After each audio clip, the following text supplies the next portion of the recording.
안녕하세요. 저는 30대 유부녀입니다. 저는 벌써 결혼한 지 8년이 넘었어요. 제가 남들보다 결혼을 좀 빨리 했거든요.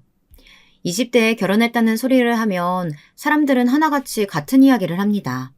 사고 쳐서 결혼한 거 아니냐고요. 그럴 때마다 저는 단호하게 말해요. 어릴 때 못 모르고 남편에게 홀라당 넘어가는 바람에 결국 결혼을 했다고요. 그냥 대충 그렇게 말하는 게 편해서 습관처럼 말하고는 했지만 사실 남편이 미친 듯이 좋아서 못 모르고 한 결혼은 아니었습니다. 저는 하루라도 빨리 부모님에게 벗어나고 싶어 결혼을 선택했어요. 사실 저의 어린 시절을 생각하면 이 정도로 잘 자란 것도 신기할 만큼 암담했습니다. 이런 소리 하면 안 되는 걸 알지만 어릴 때 저는 제가 차라리 부모 없는 고아였으면 더 좋겠다 싶었던 순간까지 있을 정도로 어린 시절이 힘들었어요. 저희 부모님은 찢어지게 가난했습니다. 부모가 가난하다고 해서 싫었던 건 절대 아니에요. 저희 부모님은 가난한 것뿐만이 아니라 여러모로 문제가 많은 사람이었습니다. 아버지라는 사람은 하도 사기를 쳐서 교도소를 자기 집 드나들듯 다니는 사람이었고, 어머니는 저 때문에 자기 인생을 망쳤다고 저를 미워했습니다. 저를 임신하게 되자 어쩔 수 없이 한 결혼이었다고요. 어렸을 때는 아버지라는 사람이 도대체 뭘 하는 사람이길래 매일 집에 경찰이 찾아오고 감옥에 가는 걸까 싶었는데, 자라면서 보다 보니 자연스레 아버지가 하는 일에 대해 알게 됐습니다. 아버지는 오갈 데 없는 전과자였어요. 전과가 있으니 어디 가서 제대로 된 일을 할 수도 없었어요. 할 생각도 없어 보였고요. 아버지는 동네 양아치들이 운영하는 불법 도박장이나 사채업자들에게 이름을 빌려주고 조금씩 푼돈을 받아 근근히 먹고 살았어요. 흔히 말하는 바지 사장이었죠. 배운 게 도둑질이라고 평생 제대로 된 일이라고는 해본 적 없는 사람이었습니다. 으이, 그 인간아. 그런 쓸데없는 짓 하고 돌아다닐 시간 있으면 제발 처자식 생각해서 나가서 막노동이라도 해. 나같이 힘없고 약한 사람이 몸 쓰는 일을 어떻게 해. 나 당분간 집에 못 들어오니까 잔말 말고 이 돈 가지고 애들이나 잘 키우고 있어. 꼴랑 이 돈 가지고 애 셋을 무슨 수로 잘 키워. 아휴, 내 팔자야. 꼴랑? 이에 팬네가 남편이 힘들게 벌어온 돈 가지고 하는 소리 봐라. 네가 남편 대접을 그따위로 하니까 남편이 나가서 잘 될 턱이 있냐? 어릴 때 기억이라고는 부모님께서 항상 서로를 탓하고 미워하며 시끄럽게 싸우는 것뿐이었습니다. 싸우면 항상 아버지는 집을 나갔어요. 그러고는 한참 동안 집에 들어오질 않았습니다. 애가 셋이나 있는 집에서 돈을 벌어오는 사람이 없으니 항상 돈이 없어 허덕였습니다. 그럴 때마다 어머니는 여기저기 동네 사람들을 찾아가 돈을 꾸러 다녔어요. 저와 동생들은 그런 어머니를 지켜봐야만 했습니다. 그런 날이면 어머니는 밤새 혼자 소주를 마셨어요. 술만 얌전히 먹으면 다행이죠. 술에 취하면 어머니는 항상 저에게 갖은 막말을 퍼부었습니다. 어쩌다가 그런 인간한테 자식 새끼만 줄줄이 셋이나 퍼질러 나서는. 아휴, 내 팔자야. 이게 다 네 년이 내 발목 잡는 바람에 이렇게 된 거잖아. 엄마가 아빠 좋아서 결혼을 살아놓고 왜 나한테 난리야. 나도 엄마 같은 엄마 필요 없으니까 차라리 도망을 가. 안 잡을 테니까. 무책임한 아버지도 싫었지만 항상 남탓만 하는 어머니가 더 미웠습니다. 어린 딸한테 해서는 안 된 말들을 매일같이 퍼부었으니까요. 뭐야? 이 싸가지 없는 년이? 기껏 낳아서 키워줬더니만 말하는 꼬락서니 좀 마라. 너 이리 와. 아주 내가 먼지나게 패줄 테니까. 내가 언제 낳아달라고 엄마한테 사정한 적 있어? 자기들이 좋아서 낳았으면 책임을 져야 할 거 아니야. 이렇게 거지같이 키울 거면 뭐하러 낳았어? 엄마라는 사람은 매일 자기 인생을 한탄하느라 셋이나 되는 자식을 방임했고 툭하면 저를 때리고 욕했습니다. 아버지라는 사람도 마찬가지였어요. 남한테 사기나 쳐서 벌어온 돈 몇 푼 던져놓고 사라지면 아버지 노릇 다 한 거다 생각하는 못난 사람이었으니까요. 저는 정말 부모라면 지긋지긋했습니다. 여러분이라면 이런 부모와 하루라도 살 수 있겠어요? 그래서 제가 결혼을 일찍 한 거예요. 거지 같은 집구석에서 하루라도 빨리 벗어나고 싶었거든요. 저는 언제나 성공하고 싶었습니다. 워낙 생활력 없고 가난한 부모 밑에서 자라다 보니 저는 무슨 일이 있어도 제 부모처럼 살고 싶지는 않았어요. 그래서 악착같이 공부했습니다. 그런데 인생이 그렇게 호락호락하지만은 않더군요. 공부도 돈이 있어야 하는 거였어요. 과외도 하고 학원도 다녀야 하니까요. 저희 부모님에게는 얘기해봐야 안 해주실 게 뻔하고 제 손으로 직접 돈을 벌어야 했습니다. 저는 중학교 때부터 일찍이 아르바이트를 했어요. 제 학원비를 제 손으로 벌었습니다. 어머니든 아버지든 애초에 저에게 관심이 없었기 때문에 제가 뭘 하고 다니는지도 몰랐어요. 저는 패스트푸드점이나 편의점 등등 미성년자가 할 수 있는 웬만한 아르바이트라는 아르바이트는 다 했습니다. 간혹 아르바이트를 하려면 부모 사인을 받아와야 한다는 것도 있었지만 어렵지 않았어요. 사인이야 대충 제가 하면 될 일이니까요. 저는 어려서부터 웬만한 건 다 제 힘으로 해결했습니다. 사실 일하는 건 그렇게 힘들지 않았어요. 제 손으로 돈을 벌 수 있다는 것만 해도 좋았거든요. 어른인 부모도 안 주는 돈을 어린 제가 스스로 벌어 쓴다는 게 나름 뿌듯했습니다. 제가 번 돈을 동생들에게 나눠주는 것도 좋았고요. 저는 제가 번 돈으로 학원비도 내고 동생들 용돈도 조금씩 주며 남은 돈은 다 모았어요. 고3까지 공부하면서도 아르바이트를 꾸준히 했습니다. 하루에 4-5시간씩 자면서요. 그렇게 악착같이 산 덕분에 저는 제가 원하는 대학에 합격했습니다. 저는 무조건 졸업과 동시에 취직이 될 만한 대학으로 가고 싶었어요. 웬만하면 전문대로요. 4년씩이나 학비를 낼 자신이 없었거든요. 그래서 저는 항공과에 진학했습니다. 제가 생각한 조건이 딱 맞았거든요. 어차피 제 생각을 부모님에게 말해봐야 돈 나올 구멍이라고는 없을 거라는 걸 진작 알고 있었기 때문에 돈을 모아둔 거였죠. 적어도 한 학기 등록금 정도는 있어야 할 것 같아서요. 제가 처음 이 집을 나가야겠다 생각한 게 바로 그때입니다. 제가 하마터면 대학을 못 갈 뻔했거든요. 제 부모라는 사람들이 얼마나 몹쓸 사람이냐면요. 자식 대학 등록금에까지 손대는 못난 사람들이었어요. 제 수중에 돈이 있는 걸 알게 되면 부모님이 가만히 있지 않을 것 같아 저는 대학 합격 사실을 부모님에게 말하지 않았습니다. 입학하게 되면 자연스럽게 집을 나갈 생각이었으니까요. 그런데 저희 부모라는 사람은 부모가 아니라 거머리였습니다. 쉽게 저를 놓아주지 않았어요. 제가 돈을 따로 모아둔 걸 이미 다 알고 있었더라고요. 그때는 아르바이트를 거의 다 현금으로 받았는데요. 제 이름으로 된 통장도 없었으니 차곡차곡 봉투에 돈을 모아 책상 자물쇠 서랍에 숨겨두었습니다. 그런데 돈 냄새를 어떻게 맡았는지 제 책상 서랍을 강제로 열어서 다 뒤졌더라고요. 제 일기장은 바닥에 던져놓고 돈 봉투를 손에 쥐고는 어머니께서 저를 들들 볶았습니다. 제가 돈을 어디서 훔쳐오기라도 한 줄 알았는지 이 돈 어디서 났느냐 다짜고짜 소리를 질렀습니다. 제가 아르바이트에서 모은 돈이라고 하자 어머니는 한바구음을 지었습니다. 그제서야 제게 잘했다네요. 순간 저는 온몸에 소름이 돋았습니다. 어머니는 너무도 당연하게 제 돈을 가져가려고 했습니다. 저는 어이가 없어서 어머니에게 달려들어 제 돈 봉투를 뺏었어요. 이 돈은 제가 힘들게 모아둔 제 대학 등록금이라고요. 그러자 어머니는 콧웃음을 쳤습니다. 너 우리 집에 빚이 얼만 줄이나 알아? 돈이 있으면 당연히 빚부터 갚아야지. 네 주제에 대학은 무슨 놈의 대학이야. 그 순간 알았죠. 낳아준 사람이라고 다 부모는 아니구나. 내 돈 가지고 왜 엄마 빚을 갚아? 등록금은 절대 못 주니까 뺏을 생각은 하지도 마. 우리 집 빚이 내가 혼자 쓴 돈이야? 다 너희 키우느라 쓴 돈인데 당연히 네가 갚아야지. 그래, 너도 이제 성인인데 지금까지 키워줬으면 부모한테 보답이라는 걸 해야지. 어디서 뻔뻔하게 부모 앞에서 눈을 부라려? 와, 엄마 아빠 둘 다 해도 너무 뻔뻔한 거 아니야? 도대체 지금까지 나한테 뭘 해줬다고 보답을 하라는 건데. 내 돈에 한 번만 더 손대면 경찰에 신고할 거니까 그렇게 알아요. 인연이 미쳤나? 뭐? 경찰? 그래, 어디 한번 경찰에 신고해봐라. 부모가 자식 돈 가지고 가는데 어떤 미친놈이 잡아가냐? 흥분한 어머니는 제 머리통을 쥐어박았어요. 그 사이에 아버지는 제 봉투를 뺏어갔습니다. 그럴 때는 둘이 아주 죽이 척척 맞더군요. 저는 그날 밤 집을 나왔습니다. 부모님이 주무실 때까지 기다렸다가 제 돈 봉투를 가지고 나왔어요. 동생들을 두고 나온다는 게 마음에 쓰였지만 할 수 없었습니다.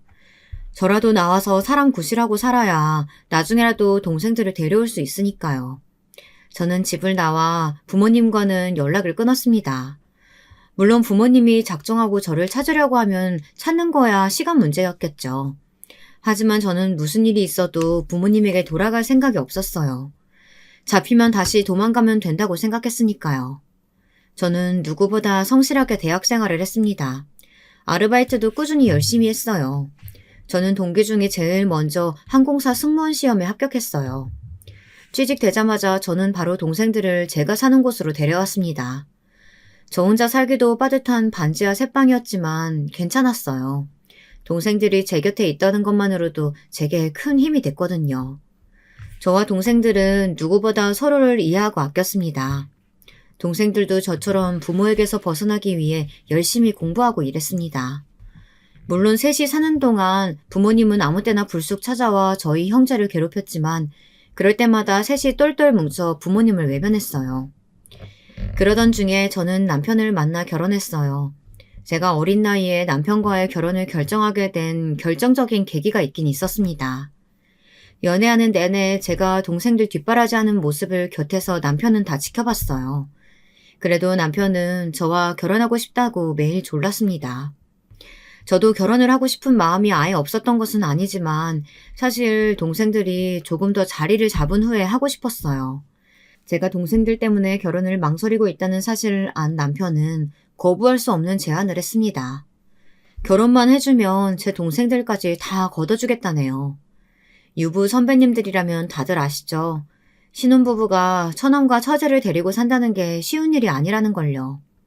저희 남편은 제 동생들이 대학을 졸업하고 취직할 때까지 꼬박 5년을 넘게 함께 살았습니다. 그때를 생각하면 남편에게 정말 고마워요. 더군다나 제가 결혼할 때도 쉽지만은 않았거든요. 제가 결혼식 날짜를 잡았다는 사실을 알게 된 부모님이 난리를 쳤어요. 저희 부부가 결혼할 때 시댁에서 해준 신혼집이 30평대 아파트였는데요. 그 큰 집에 동생들만 데리고 들어간다고 하니 저희 부모님은 뻔뻔하게도 저와 남편에게 괘씸하다고 하셨어요. 위서방, 사람 그렇게 안 봤는데 어린 딸 데리고 가면서 우리한테 이러면 쓰나? 장인 장모는 다 쓰러져가는 월세집에 사는데 불쌍하지도 않나? 그래, 내가 없는 살림에 딸년 하나 잘 키워보겠다고 얼마나 고생을 했는데 기껏 승무원 만들어놨더니만 그런 귀한 딸 홀라당 데리고 가면서 우리도 집 한 채는 사줘야지. 저는 남편 앞에서 정말 쪽팔려서 혼났습니다. 세상에 어떻게 저런 부모가 있을 수 있죠. 딸이 시집가면서 동생들까지 줄줄이 달고 가는데 미안해하지는 못할 망정 당신들 살 집까지 내놓으라뇨. 정말 너무 뻔뻔해서 제 얼굴이 다 화끈거렸습니다. 이 정도로 뻔뻔한지는 몰랐네요. 자식이라고 낳아놓기만 했지 제대로 해준 것도 없으면서 귀한 딸이라고 말하기 민망하지도 않아요? 자꾸 이런 식으로 굴면은 다시는 우리 앞에 나타나지 마세요. 저는 부모님이 나타날 때마다 매몰차게 굴었습니다. 제발 제 앞에 나타나지 않기를 바라면서요. 물론 부모와 인연을 아예 끊고 산다는 게 쉽지만은 않았어요. 저희 부모님은 제가 무슨 소리를 해도 돈이 필요할 일이 생기면 어김없이 연락했습니다. 저는 독하고 모질게 굴었어요. 연락이 올 때마다 번호를 바꾸고 동생들에게도 신신당부했습니다. 부모님에게 연락이 오면 절대 받지 말라고 했어요. 그런데 나중에 보니 부모님이 제 남편에게까지 연락했나 보더군요. 남편은 그럴 때마다 저희 부모님에게 돈을 준 것 같더라고요. 저는 이래저래 남편에게 빚을 진 느낌이었습니다. 남편은 기본 바탕은 참 착한 사람이에요.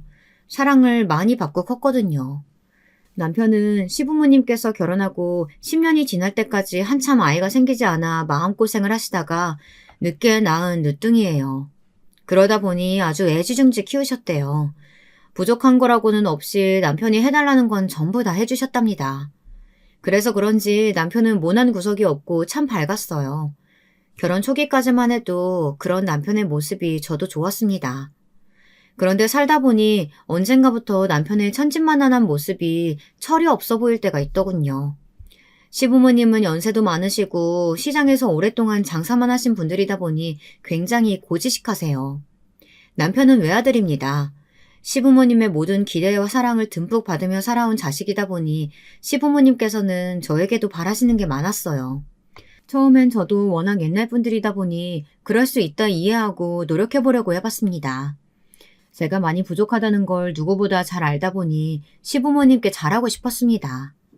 그런데 어린 나이에 시집와서 살림이나 남편 내조 같은 것도 잘 할 줄 모르고 연세가 많으신 시부모님을 대하는 것도 어려웠어요. 사실 시부모님은 만나면 조금 무서웠거든요. 하나뿐인 외아들이 저 아니면 결혼 안 하겠다고 우기는 통에 어쩔 수 없이 시부모님께서 허락하긴 하셨지만 동생들까지 다 알고 시집 온 제가 시부모님 눈에 예뻐 보일 리 없었죠. 더구나 저도 노력한다고 했지만 시부모님과 가까워질 수가 없었어요. 시부모님의 행동 하나하나가 불편했거든요. 시부모님은 시도 때도 없이 신혼집에 오셨어요. 저에게뿐만 아니라 제 동생들까지 시집살이를 시켰어요. 냉장고가 텅 비면 여자가 둘이나 사는데 살림을 안 한다고 잔소리하셨고 냉장고가 꽉 차 있으면 사치를 부린다고 뭐라고 하셨어요. 시부모님이 오실 때마다 동생들도 저도 가시방석이었습니다. 나란히 벌받는 아이들처럼 서 있고는 했어요. 저도 동생들도 어른들이 하시는 말씀이니 웬만하면 참고 넘어가려고 했어요. 하지만 참고 넘기기 어려운 순간들이 종종 있었습니다. 한 번은 이런 일이 있었어요. 제게는 남동생 하나, 여동생 하나가 있습니다. 그날은 남동생은 일이 있어 나가고 여동생만 집에 있었어요. 저와 남편은 출근한 상태였고요. 그런데 하필이면 시아버지께서 오전 일찍 집에 오신 겁니다.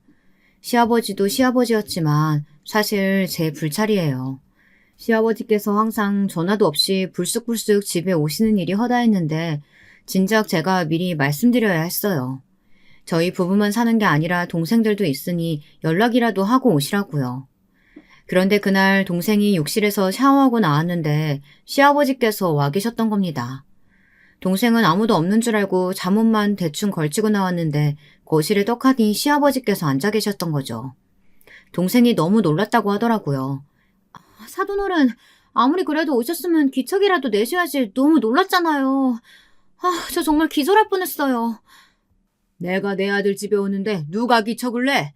사돈 처녀야말로 내가 불쑥 오는 게 싫으면 하루라도 빨리 이 집에서 나가. 아무리 염치가 없어도 그렇지. 다 큰 처자가 형부 집에 얹혀 사는 게 말이 돼? 그날 저녁 제가 비행해서 돌아왔더니 여동생은 집을 나가겠다며 짐을 싸고 있었습니다. 저희 시부모님 눈치가 보여서 더는 이 집에 못 살겠다고요. 저와 남편은 여동생을 말렸습니다. 옛날 분이라 그러시는 거니 조금만 이해해달라고 했어요. 사돈어른이 뭐라는 줄 알아? 우리 때문에 언니가 애 안 생기는 거래. 눈치 없이 신혼부부 사는 집에 얹혀 살면 어떡하냐고. 우리가 나가야 언니가 애가 생긴대. 나한테 나가라고 고함 지르시더라니까. 남편은 동생에게 미안해서 어쩔 줄 몰라 했어요. 저는 중간에서 곤란했습니다. 사실 시아버지의 행동을 이해하지 못하는 건 아니에요. 결혼한 지 꽤 됐지만 저희 부부에게는 아직 아이가 없었습니다. 저희 부부를 오랫동안 봐온 사람들은 왜 아이를 안 갖느냐고 많이들 궁금해했어요. 결혼한 지 꽤 됐으니 그럴만도 하긴 했죠. 하지만 저희 부부에게 아이가 생기지 않는 건 동생들 때문이 아닙니다. 순전히 저 때문이에요. 제가 아이를 원하지 않거든요. 그래서 결혼 생활 내내 피임하면서 일부러 갖지 않았습니다. 제가 어린 나이에 한 결혼이기도 하다 보니 남편도 제 말에 동의해줬어요. 나중에 여러 가지로 여유가 생기면 갖자고요. 그런데 이게 미루면 미룰수록 더 낳기가 싫더라고요. 남편은 은근 바라는 것 같았지만 제가 낳고 싶지 않다 보니 애써 외면하고 있었습니다. 저도 제가 이기적이라는 거 알아요. 하지만 여러분도 아시잖아요. 저희 부모님 같은 사람들 아래서 자랐는데 어떻게 아이를 낳고 싶겠어요. 아무리 싫어도 저도 저희 부모 핏줄입니다. 제대로 된 사랑이라는 걸 받아본 적 없는데 제가 자식에게 사랑을 줄 수 있기는 할까 이런 생각에 겁이 났습니다. 그리고 저에게 문제는 그뿐만이 아니었어요. 결혼한 지 꽤 됐는데도 시부모님을 대하는 게 익숙하지 않아 너무 힘들었습니다. 제가 유난한 건진 모르겠지만 시부모님이 며느리인 저와 아들인 남편을 대하는 방식이 너무 달라 이해할 수 없을 정도로 이상해서 너무 힘들었어요. 미리 말씀드린 것처럼 남편은 귀하디 귀한 누뚱이이자 외아들입니다. 시부모님은 두 분 다 아들이라면 아주 덜덜 떠셨어요. 저희 시부모님처럼 까다로운 분들이 저같이 부족한 거 많은 며느리를 받아주신 걸 보면 아시겠죠? 남편이 원하면 뭐든지 다 해주시는 분들입니다. 처음엔 저도 기대하는 게 있었어요. 시부모님께서 남편을 워낙 귀하게 여기시길래 저도 남편과 결혼하면 같은 대접을 받을 줄 알았습니다. 세상에서 가장 귀한 아들이 사랑하는 여자니까요. 그런데 그건 제 착각이었어요. 저를 귀한 며느리가 아닌 당신들의 귀한 아들 옆에 평생 시중이나 드는 하녀로 여기시는 것 같았어요. 결혼한 지 얼마 되지 않았을 때 일입니다. 그날도 시아버지와 시어머니는 불쑥 집에 찾아오셨어요. 저도 몰랐는데 전날 저녁에 남편이 시어머니랑 통화를 했대요. 그때 남편이 장기침을 좀 했답니다. 그래서 새벽 내내 잠도 제대로 못 주무시고 전전긍긍 하신 거예요. 시부모님께서는 밤새 배에 도라지를 넣어 푹 끓여 오셨더라고요. 배가 기침에 좋다고요. 네, 그럴 수 있습니다. 하나밖에 없는 귀한 아들이 행여나 아플까 걱정하시는 마음이야 저도 충분히 이해합니다. 그런데 문제는 그때부터였어요. 남편이 기침을 좀 하는 걸 가지고 마치 제가 잘못한 사람처럼 몰아가시더라고요. 세아가, 너는 남편 내조를 어떻게 하는 거니? 우리 아들이 지금까지 살면서 감기 한 번 안 걸리고 아주 건강했던 애야. 근데 너랑 결혼하자마자 어떻게 감기에 걸리냐 말이야. 너 설마 내 아들 밥도 안 챙겨주고 굶기는 거 아니니? 저는 순간 제가 자식이라도 하나 어디서 입양한 줄 알았습니다. 시어머니는 마치 저에게 자신의 아이를 맡기기라도 한 사람처럼 저에게 삿대질까지 하시며 나무라셨어요. 승무원이면 매일 비행기에서 사람들 시중 주는 게 일이니 남편 챙기는 것 정도야 어련히 알아서 잘할 줄 알았더만 남편 하나 못 챙기고 뭐 했냐? 시어머니만으로도 벅찬데 시아버지는 한술 더 떴습니다. 저는 곧바로 남편을 쏘아봤어요. 이 사달이 난 게 다 남편 때문이었으니까요. 그러자 남편은 제 눈치를 보다가 시부모님에게 이제 그만하시라며 다독였습니다. 어머니 아버지, 다 큰 아들이 감기에 걸릴 수도 있지. 뭘 그런 거 가지고 아침부터 쫓아가지고 괜히 며느리한테 잔소리하고 그래요. 나 괜찮으니까 그만 돌아가세요. 우리 아들은 어쩜 마음 씀씀이까지 이렇게 따뜻해. 세아가, 네가 부모한테 배운 게 없으니 잘 모르나 본데 본디 아내가 집안에서 남편을 잘 보살펴야 남편이 나가서 기를 펴는 거야. 앞으로는 얘 좀 잘 챙겨라. 아침밥은 꼭 먹여서 회사 보내고. 시부모님은 남편의 볼을 어루만지며 이마를 연신 확인했습니다. 열이라도 나면 어떡하냐고요. 정말 눈꼴 시려서 봐줄 수가 없더군요. 그날 시부모님은 제게 아침상까지 차리라고 하셨어요. 그리고 상에 올린 반찬 하나하나를 가지고 다 괜한 꼬투리를 잡았습니다. 짠에 싱겁네부터 시작해서 저더러 도대체 친정에서 뭘 배웠냐입니다. 장녀가 음식도 하나 제대로 못하냐고요. 거기다가 바쁜 와중에 기껏 청국장까지 끓였더니만 저더러 청국장은 왜 끓였냐고 당장 치우라고 하시더군요. 남편이 청국장 냄새를 너무 싫어한다네요. 저는 전혀 몰랐는데 남편은 어릴 때부터 입맛이 까다로웠대요. 냄새나고 징그럽게 생긴 건 아예 입에도 안 돼 매일 스팸에 김만 먹었다네요. 그것마저도 입이 짧아서 아침마다 시어머니가 입에 넣어줬답니다. 대학 때까지요. 그중에서도 특히나 청국장 냄새를 싫어해 청국장을 끓이면 방에서 나오지도 않을 정도로 싫어했었대요. 저는 하도 어이가 없어서 제가 청국장을 좋아해서 끓였다고 버럭 한 소리 했습니다. 남편 입만 입인가요? 제 입도 입인데 힘들게 제가 끓인 음식을 가지고 듣기 싫은 소리까지 하시니 참기 힘들었습니다. 그런데도 시부모님은 아랑곳하지 않으시고 제가 끓인 청국장을 식탁에서 치워버리셨어요. 세아가, 너는 결혼한 지가 언젠데 아직도 남편이 싫어하는 것도 모르니? 에이구. 아들, 엄마가 금방 김치찌개 끓여다 줄 테니까 조금만 기다려. 시어머니는 굳이 냉장고에서 김치를 꺼내 다시 찌개를 끓이셨습니다. 그러면서 연신 저에게 눈치 없이 청국장을 끓이면 어떡하냐고 성하였어요. 순간 저도 욱하더군요. 제가 왜 이런 대접을 받아야 하나 해서요. 남편은 저를 보며 눈을 찡긋거리고 연신 손을 비비는 신용을 했어요. 그리고는 시부모님이 집에 돌아가시고 나자마자 남편은 제게 대신 사과했습니다. 시부모님이 아들이라고 하면 저렇게 유난하게 구시는 게 하루 이틀 일이 아니니 제게 이해 좀 해달랍니다. 남편도 어릴 때부터 친구들 사이에서 마마보이로 유명할 정도로 놀림을 받아 부모님에게 여러 번 그러지 마시라고 타일러도 보고 화도 내보았지만 아무리 이야기해봐도 워낙 연세가 많으신 옛날 분들이기 때문에 변하지를 않으신대요. 내가 중간에서 당신 힘들지 않도록 최대한 노력하고 있으니까 자기도 조금만 이해해줘. 내가 앞으로 처남이랑 처제한테 잘할게. 시부모님이 어렵고 불편했지만 어쩌겠어요. 제 남편의 부모님이고 제게는 시부모님인걸요. 그리고 무엇보다 남편은 제 동생들에게 정말 잘했습니다. 시부모님이 그런 점을 항상 못마땅해 하시는데도 남편은 굴하지 않고 제 동생들에게 잘했어요. 집에 데리고 살면서 항상 살뜰히 챙겼고 여유가 되면 동생들 학비에 용돈까지 챙겨주곤 했습니다. 그런 사람을 제가 어떻게 미워할 수 있었겠어요. 신부모보다 저의 형제들을 잘 챙겨주는데요. 남편은 형제가 없어서 그런지 유난히 저희 형제들과 지내는 걸 좋아했어요. 남편 말이 부모님의 사랑은 듬뿍 받아서 좋긴 했지만 그로 인해 힘든 점도 많았답니다. 부모님의 과보로 인해 어릴 때부터 친구가 별로 없었대요. 남자아이인데도 행여나 나갔다가 다치기라도 할까봐 시부모님께서 일절 밖에 나가 뛰어놀지도 못하게 하시고 운동도 못하게 하셨대요.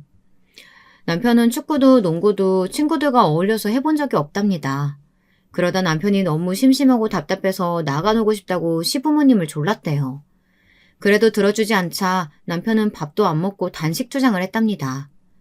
시부모님은 행여나 귀한 아들 굶다가 병이라도 날까 싶었는지 어쩔 수 없이 들어주시기는 했다네요. 그래봐야 태권도 학원을 보내주신 거였지만요. 남편은 그것만으로도 너무 좋아서 날아갈 것 같았대요. 그런데 어느 날 태권도 학원에서 운동하다 넘어져 다리를 살짝 삐었답니다. 그날 바로 태권도 학원을 그만둬야 했대요. 남편이 다치고 온 날 시아버지가 바로 태권도 학원에 쫓아가 애를 어떻게 본 거냐고 난리를 치셨다더라고요. 남편에게 어릴 때 이야기를 듣고 나니 그제야 좀 알만했습니다. 남편은 제가 생각한 것보다 훨씬 더 금이야 오기야 귀하게 자랐더라고요. 처음엔 저도 그런 남편이 좋았어요. 저와는 달리 좋은 환경에서 자라서인지 매사에 긍정적이고 밝았거든요. 그런데 이게 살다 보니 매번 좋지만은 않았습니다. 온실 속에서 자란 화초라는 게 좋은 점도 있지만 힘든 점도 있더군요. 남편은 착하고 다정한 사람이었지만 유약해도 너무 유약했어요. 남편은 생각보다 사회생활과 잘 맞지 않았어요. 더 솔직히 말하자면 남편은 사회생활을 잘 못해요. 남편은 남들이 다 부러워할 만한 대기업에 다니고 있습니다. 요즘 직장인들이 예전보다 자유로워졌다곤 해도 어쩔 수 없는 꼰대 문화라는 게 있잖아요. 상사가 누구냐에 따라 여전히 야근도 많고 회식도 자주 했고요. 남편이 새로 옮긴 부서의 부장님께서 남편을 별로 예뻐하지 않나 봐요. 남편은 부서를 옮긴 순간부터 매일 집에 와서 징징거렸습니다. 말 그대로 정말 학교 가기 싫어하는 아이처럼 징징거렸어요. 회사에 가기 싫다고요. 부장님이 자기만 미워한답니다. 저도 처음엔 남편을 다독였어요. 시간이 지나면 남편이 부서에 적응하고 잘하다 보면 분명히 인정해 주실 거라고요. 그런데 남편은 제 이야기는 들리지 않는 것 같았습니다. 누군가에게 노골적으로 미움을 받아본 게 처음이라 그런지 굉장히 힘들어하더라고요. 어느 날이었어요. 회식이 있다고 해서 늦을 줄 알았는데 저녁 8시도 안 돼서 집에 왔더라고요. 저는 회식이 일찍 끝난 줄만 알았습니다. 그런데 회식이 일찍 끝난 게 아니라 남편이 그냥 중간에 집으로 와버린 거였어요. 누구에게도 말하지 않고요. 자기, 나 곱창이니 대창이니 이런 거 징그러워서 못 먹는 거 알지? 근데 부장이 나 못 먹는 거 알면서 일부러 곱창집으로 회식 자리를 잡은 거야. 그래도 내가 참고 먹어보려고 했다? 근데 이 재수탱이 부장이 나더러 남자가 그렇게 가리는 게 많아서 어떡하냐고 쪼다갔다고 빈정거리더니만 마지막에 닭발까지 시키는 거 있지? 남편이 회식을 하다 말고 집에 온 이유는 닭발 때문이었습니다. 여러분이 들으시기에는 어떠세요? 이런 남편이 이해가 되시나요? 사실 저는 전혀 이해가 되질 않습니다.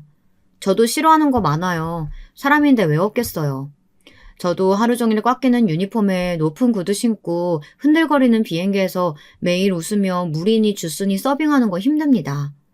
운동화라도 신고 일하면 좋겠다 싶을 때가 허다해요. 하지만 반창고 붙이고 꾹 참으면서 일합니다. 그게 직장 생활이니까요. 사실 몸이 불편하고 힘든 건 다 참을 수 있어요. 저는 가난한 게 더 무섭거든요. 일이라는 건 돈을 벌려고 하는 거잖아요. 저는 다시는 가난해지고 싶지 않습니다. 그래서 웬만하면 직장에서 일어나는 일은 뭐든지 참고 견딜 수 있어요. 하지만 남편은 달라도 저와 너무 달랐어요. 세상에 직장 상사가 싫은 소리 좀 하고 회식 때마다 곱창이니 닭발만 먹는다고 일을 그만둘 수도 있는 사람이었어요. 자신을 미워하는 사람과 한 공간에서 참고 있을 수가 없다네요. 남편은 결국 사표를 냈습니다. 사표를 내겠다고 했을 때 처음으로 남편과 대판 싸웠어요. 힘들게 들어간 그 좋은 직장을 사람 하나 때문에 관두겠다는 것도 이해가 안 되고 그만두고 나서의 계획이 구체적으로 있지 않다는 것도 화가 났습니다. 나 사실 직장 다니는 거 적성에 안 맞아. 퇴직금 나오면 당신 비행이나 따라다니면서 여행이나 좀 다닐까 봐. 그게 말이 돼? 아무리 대기업이라고 해도 그만두고 나면 그냥 백수인데 다시 어떻게 먹고 살지 아무 생각도 없이 마음 편하게 여행을 다니겠다고? 자기는 그게 문제야. 나 일 그만두고 집에 있으면 부모님이 알아서 다 도와주실 텐데 뭔 걱정이야. 이 기회에 당신도 일 그만두고 나랑 같이 여행 다닐래? 앞으로 아이 생기면 놀러 다닐 시간도 없을 텐데 이 기회에 같이 가면 좋잖아. 말도 안 되는 소리 좀 그만해. 젊고 건강한 자식이 나이 드신 부모님한테 생활비 받으면서 여행 다니고 팽팽 놀겠다는 소리야? 그런 사람을 믿고 내가 어떻게 아기를 낳아? 남편은 답답한 소리만 해댔습니다. 시부모님이 결혼하실 때 30평대 아파트를 척척 사주시긴 했지만 그렇다고 재산이 엄청나게 있는 분들은 아니에요. 시부모님 두 분 다 80이 다 된 연세에도 아직 시장통에서 건어물 장사를 하세요. 죽을 때까지 아들 신세 안 지겠다고요. 저는 며느리인데도 그런 시부모님을 보면 대단하다 싶고 패기치고 싶지 않던데 남편은 도무지 무슨 생각인지 모르겠습니다. 부모님 도움받는 걸 너무 당연하게 생각해요. 그럴 때면 오냐오냐 큰 게 좋은 것만은 아닌 것 같아요. 저희 형제들은 부모 사랑 못 받고 의지할 데 없이 크긴 했지만 진작부터 다들 독립적이고 생활력이 강해요. 동생 둘 다 대학 졸업하자마자 좋은 회사에 척척 들어갔고요. 시간이 지날수록 제 남편이 더 걱정이었어요. 그러던 와중에 제 남편이 대형 사고를 쳤습니다. 글쎄 남편이 이 인간이 저 모르게 집담보로 대출을 받았더라고요. 어느 날 제가 비행이 끝나고 피곤한 몸을 이끌고 집에 들어왔는데 남편이 욕실에서 샤워하고 있더라고요. 저는 도저히 꼼짝도 할 수 없을 정도로 피곤해서 소파에 벌러덩 누워버렸습니다. 그런데 테이블에 있던 남편 핸드폰이 연신 울리더라고요. 저는 직장도 그만둔 사람이 무슨 연락이 이렇게나 오나 싶어 핸드폰을 확인했습니다. 저는 문자를 보자마자 눈이 번떡 뜨였어요. 너무 놀라서요. 글쎄 대출 이자 금리가 올랐다는 문자였어요. 저는 혹시나 광고 문자인가 싶어 몇 번을 확인했나 몰라요. 그런데 확실했습니다.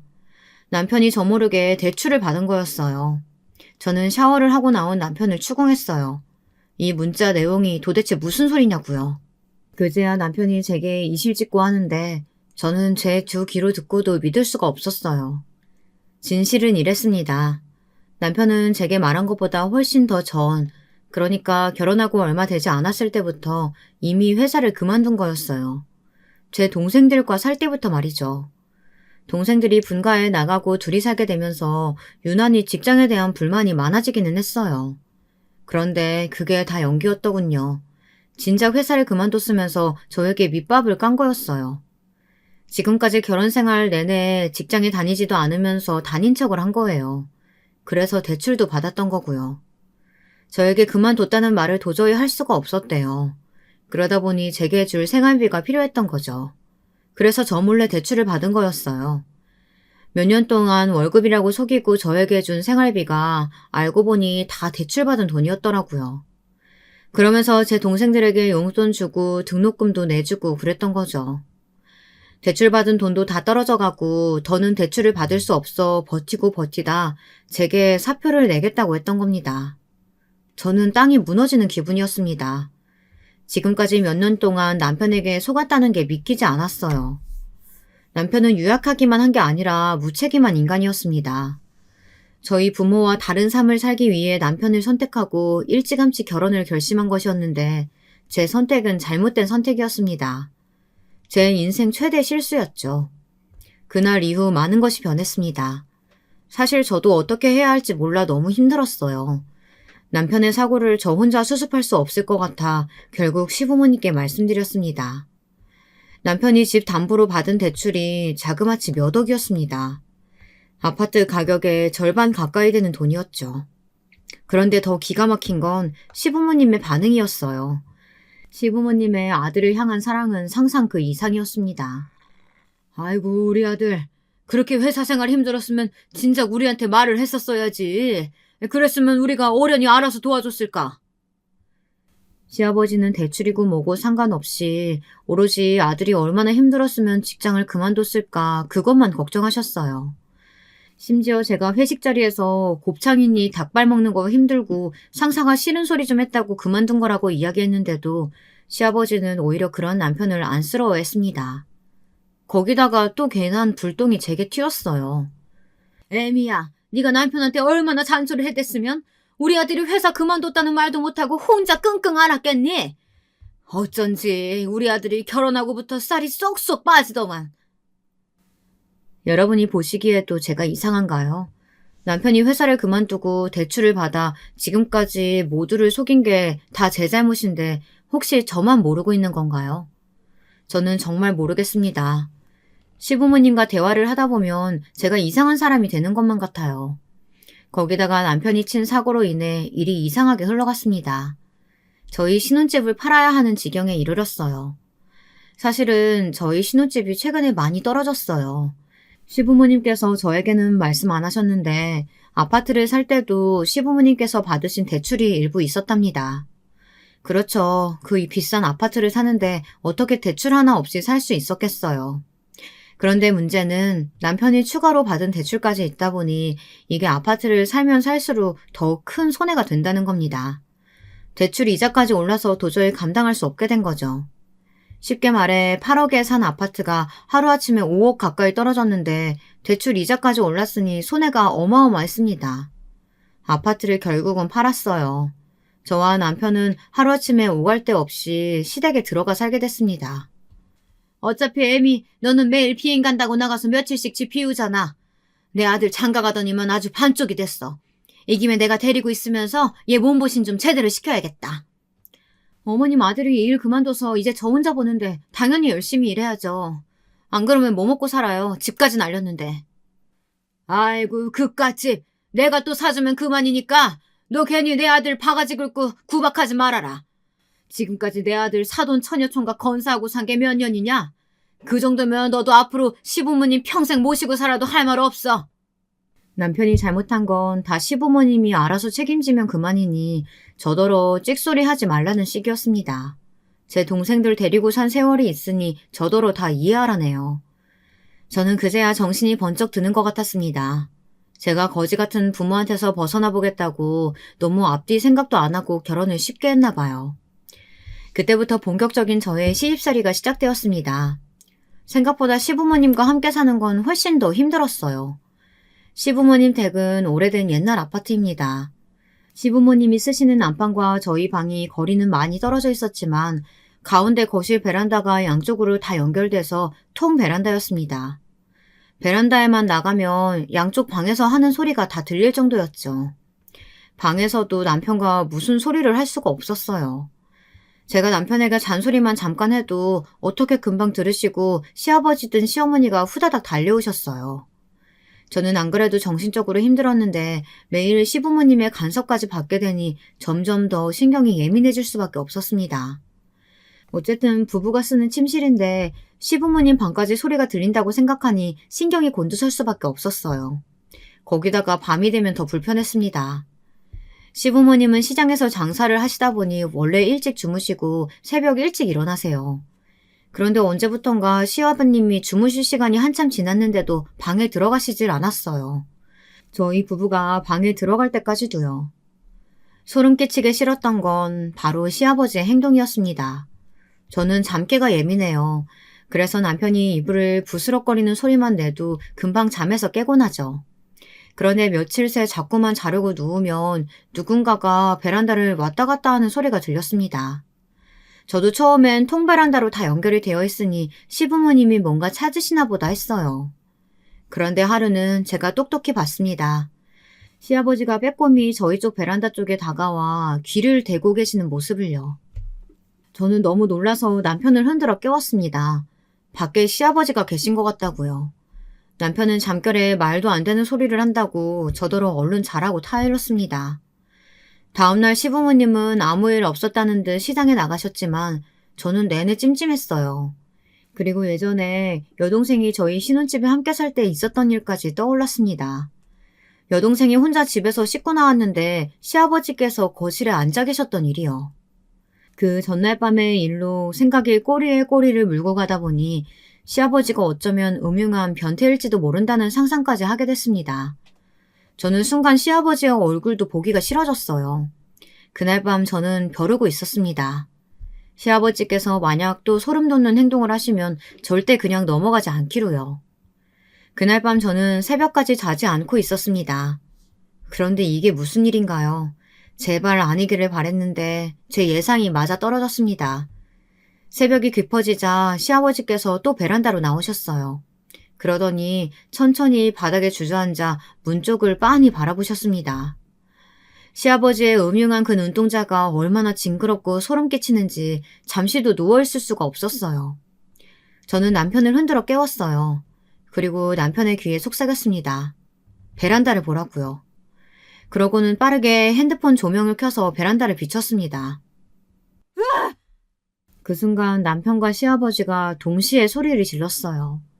그럴만했죠. 시아버지는 저희가 갑자기 일어날 줄은 몰랐을 거예요. 남편도 베란다에 시아버지가 나타날 줄은 몰랐을 거고요. 저는 침대에서 곧장 일어나 시아버지를 불렀습니다.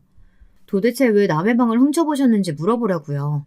그런데 제가 부르는 소리에도 그새 시아버지는 헐레벌떡 밖으로 나가버리셨습니다. 내 말이 맞잖아. 아버님이 우리 방 매일 훔쳐보고 계셨다니까? 아버님 도대체 왜 저러시는 건데? 혹시 아버님 변태 아니야? 어머, 얘 말하는 것 좀 봐라. 너희 시아버지가 얼마나 점잖은 분인데 그런 헛소리를 해. 고함 소리에 시어머니까지 주무시다가 나오셨어요. 그리고 제 말을 믿지 않으셨습니다. 점잖기는요. 점잖은 사람이 며느리 자는 방을 몰래 훔쳐봐요? 그뿐인 줄 아세요? 예전에 제 여동생이 혼자 집에 있을 때도 오셨었다니까요.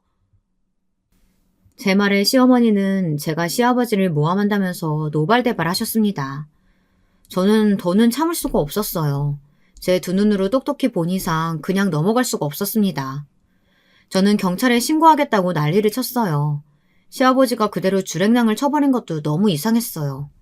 이대로 한 집에서 살 수는 없었습니다. 그런데 그때 남편이 저를 말렸어요. 여보, 그게 사실은 아버지가 자기를 훔쳐보려고 한 게 아니고 우리를 확인하려고 하신 거야. 남편은 뭔가 알고 있는 건지 눈까지 질끈 감으며 제게 소리쳤습니다. 저와 시아버지는 남편의 말이 무슨 소리인지 이해가 되지 않아 의아했습니다. 자기도 알잖아. 내가 어렵게 생긴 아들이라는 거. 우리도 아이가 안 생기니까 아무래도 궁금하셨던 것 같아. 우리 부부 사이에 무슨 문제가 있는 건 아닌가 하고. 그래서 확인을 좀 하시려고. 뭐? 확인? 무슨 확인? 저는 눈살이 절로 찌푸려졌습니다. 아들 부부가 아이를 갖지 못하는 게 혹시 부부 사이가 좋지 않아 그런 걸까봐 걱정돼서 방을 훔쳐본다뇨. 이게 말이나 됩니까? 결혼한 지도 꽤 됐는데 아이를 갖지 않으니 시아버지께서는 계속 남편을 닥달했나 보더라고요. 사실 저도 그 마음 이해 못하는 건 아닙니다. 더군다나 시부모님은 연세도 많으시고 남편은 외아들이니까요. 사실 저도 예상하지 않은 것은 아닙니다. 우리나라에서 유부녀로 살면서 아이를 낳지 않고 부부끼리만 살겠다는 게 어른들이 쉽게 허락해 주실 일은 아니니까요. 그런데 저에게 더 황당한 일이 남아 있었어요. 다음날 언제 돌아오셨는지 시아버지께서 저를 불러다 앉히셨습니다. 저는 그때까지만 해도 당연히 시아버지께서 제게 사과하실 줄 알았어요. 그런데 제가 착각했습니다. 저희 시아버지는 제가 생각한 것보다 훨씬 더 이상한 분이셨어요. 내가 밤새 생각을 해봤는데 네가 아이 낳기 싫어서 안 낳는 거야. 내가 100번 양보해서 그럴 수 있다 치지만 아무리 그래도 결혼한 유부녀가 아내로서 해야 할 본분이라는 게 있는 거다. 그렇다고 남편을 매일 밤 혼자 방치하고 부부관계 안 한다는 게 말이 되냐? 그건 엄연히 아내로서의 본분을 망각하는 거야. 저는 제 두 눈으로 똑똑히 보고 두 귀로 듣고도 믿을 수가 없었습니다. 어떻게 저런 저급한 말을 표정 하나 안 바뀌고 며느리에게 할 수 있나 싶어서요. 시아버지는 제게 미안한 게 하나도 없었습니다. 단지 당신의 귀한 아들이 불쌍할 따름이었던 거예요. 저와 남편이 잠자리를 갖지 않는 줄 알고요. 그게 아내의 본분이라는 말에 저는 너무 기가 막혀 헛웃음이 터지더군요. 저는 그 순간 결심했습니다. 이런 인간들과는 단 하루도 가족으로는 살 수 없다고요. 저는 그날 새벽 모두가 잠들었을 때 짐을 챙겨 집을 나왔습니다. 동생들이 사는 집으로 왔어요. 저는 그대로 순순히 나오기는 아무래도 배알이 꼴려서 아주 작은 복수를 하나 하고 나왔습니다. 저희 시아버지는 지역 내에서 꽤 유명인사예요. 무엇으로 유명하냐면요. 바로 장기 세금 체납불로 공무원들 사이에서 아주 유명하십니다. 시아버지가 워낙 구두세예요. 아들 말고 다른 사람들에게는 일절 돈을 쓰지를 않아요. 다른 돈은 다 쓸데없는 아까운 돈이라고 생각하시거든요. 제가 시댁에 들어오면서 알게 된 사실이 하나 있었습니다. 시아버지는 평생 시장에서 장사만 하신 분이에요. 그러다 보니 거의 현금 장사를 하십니다. 시댁이 오래된 아파트다 보니 주차장에 개인 창고가 하나씩 있어요. 저희 시아버지는 그 창고에 금고를 만들어 두었습니다. 세금을 내지 않기 위해 현금을 그대로 모아뒀어요. 그렇게 해둔 이유도 다 귀하디 귀한 아들 제 남편 때문이었습니다.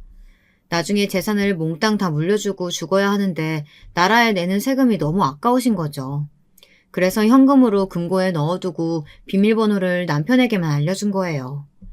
남편은 시댁에 들어온 이후부터 지금까지 뒹굴뒹굴 놀며 80이 다 된 부모가 벌어다 넣어둔 금고에서 돈을 꺼냈습니다. 한심하기 짝이 없죠.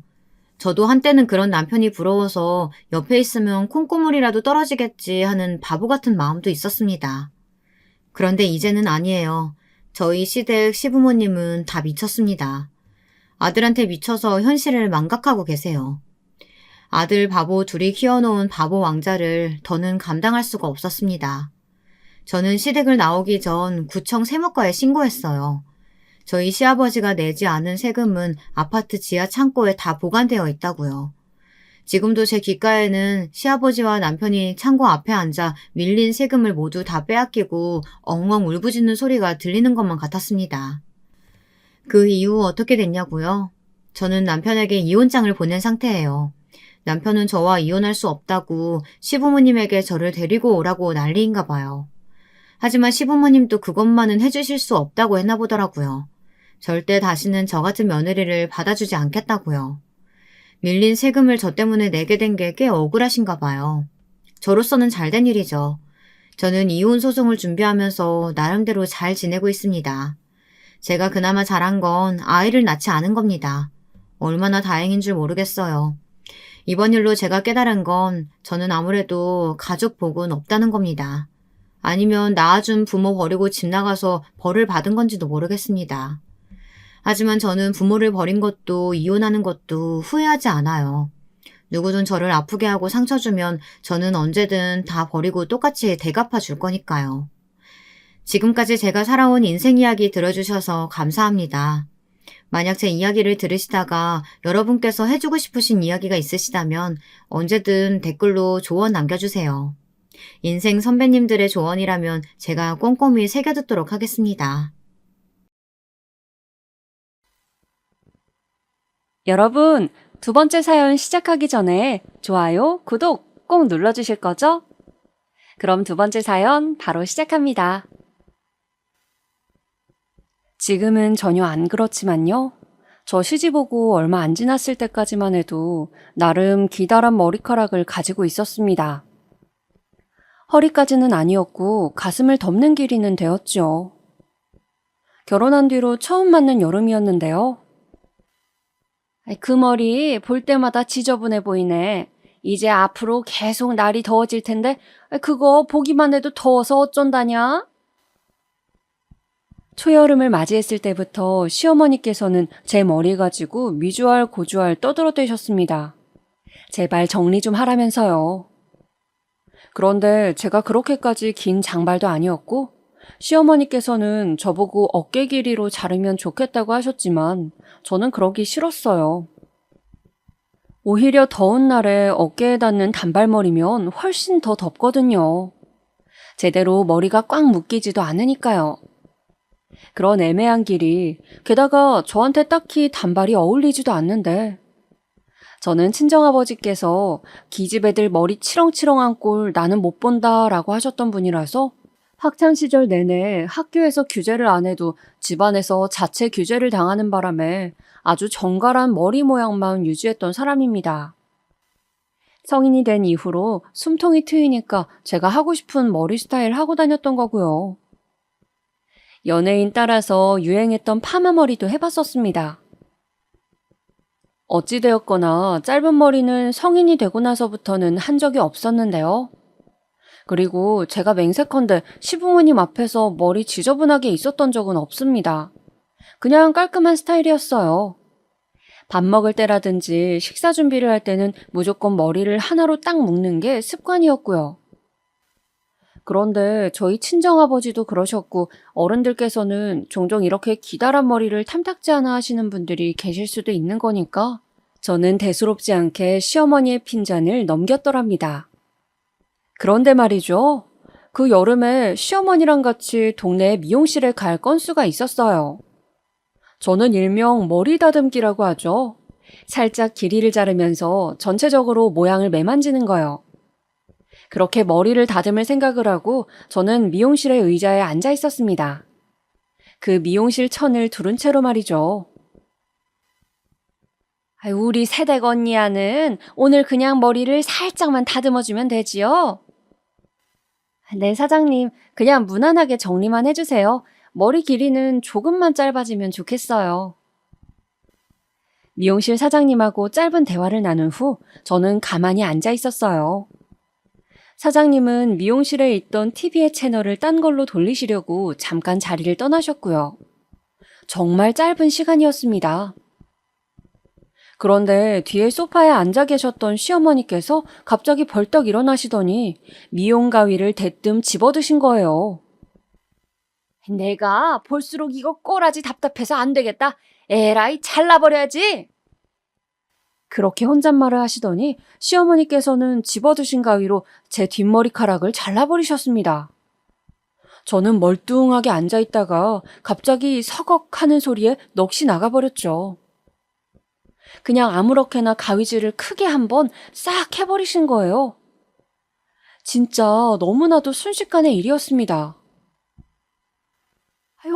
어머나, 지금 뭐 하시는 거예요? 이걸 어째? 머리를 이렇게 막 잘라놓으시면 어떡해요? 미용실 사장님께서 호들갑을 떠시길래 그제서야 제가 좀 정신이 들었다니까요. 오죽 황당했으면 제가 일시적으로 멍하게 있었을까요? 그제야 알았죠. 제 뒷머리카락이 크게 잘려나갔다는 사실을요. 그런데 정말로 소름이 돋아났던 것은 거울 속으로 비친 시어머니의 모습이었습니다.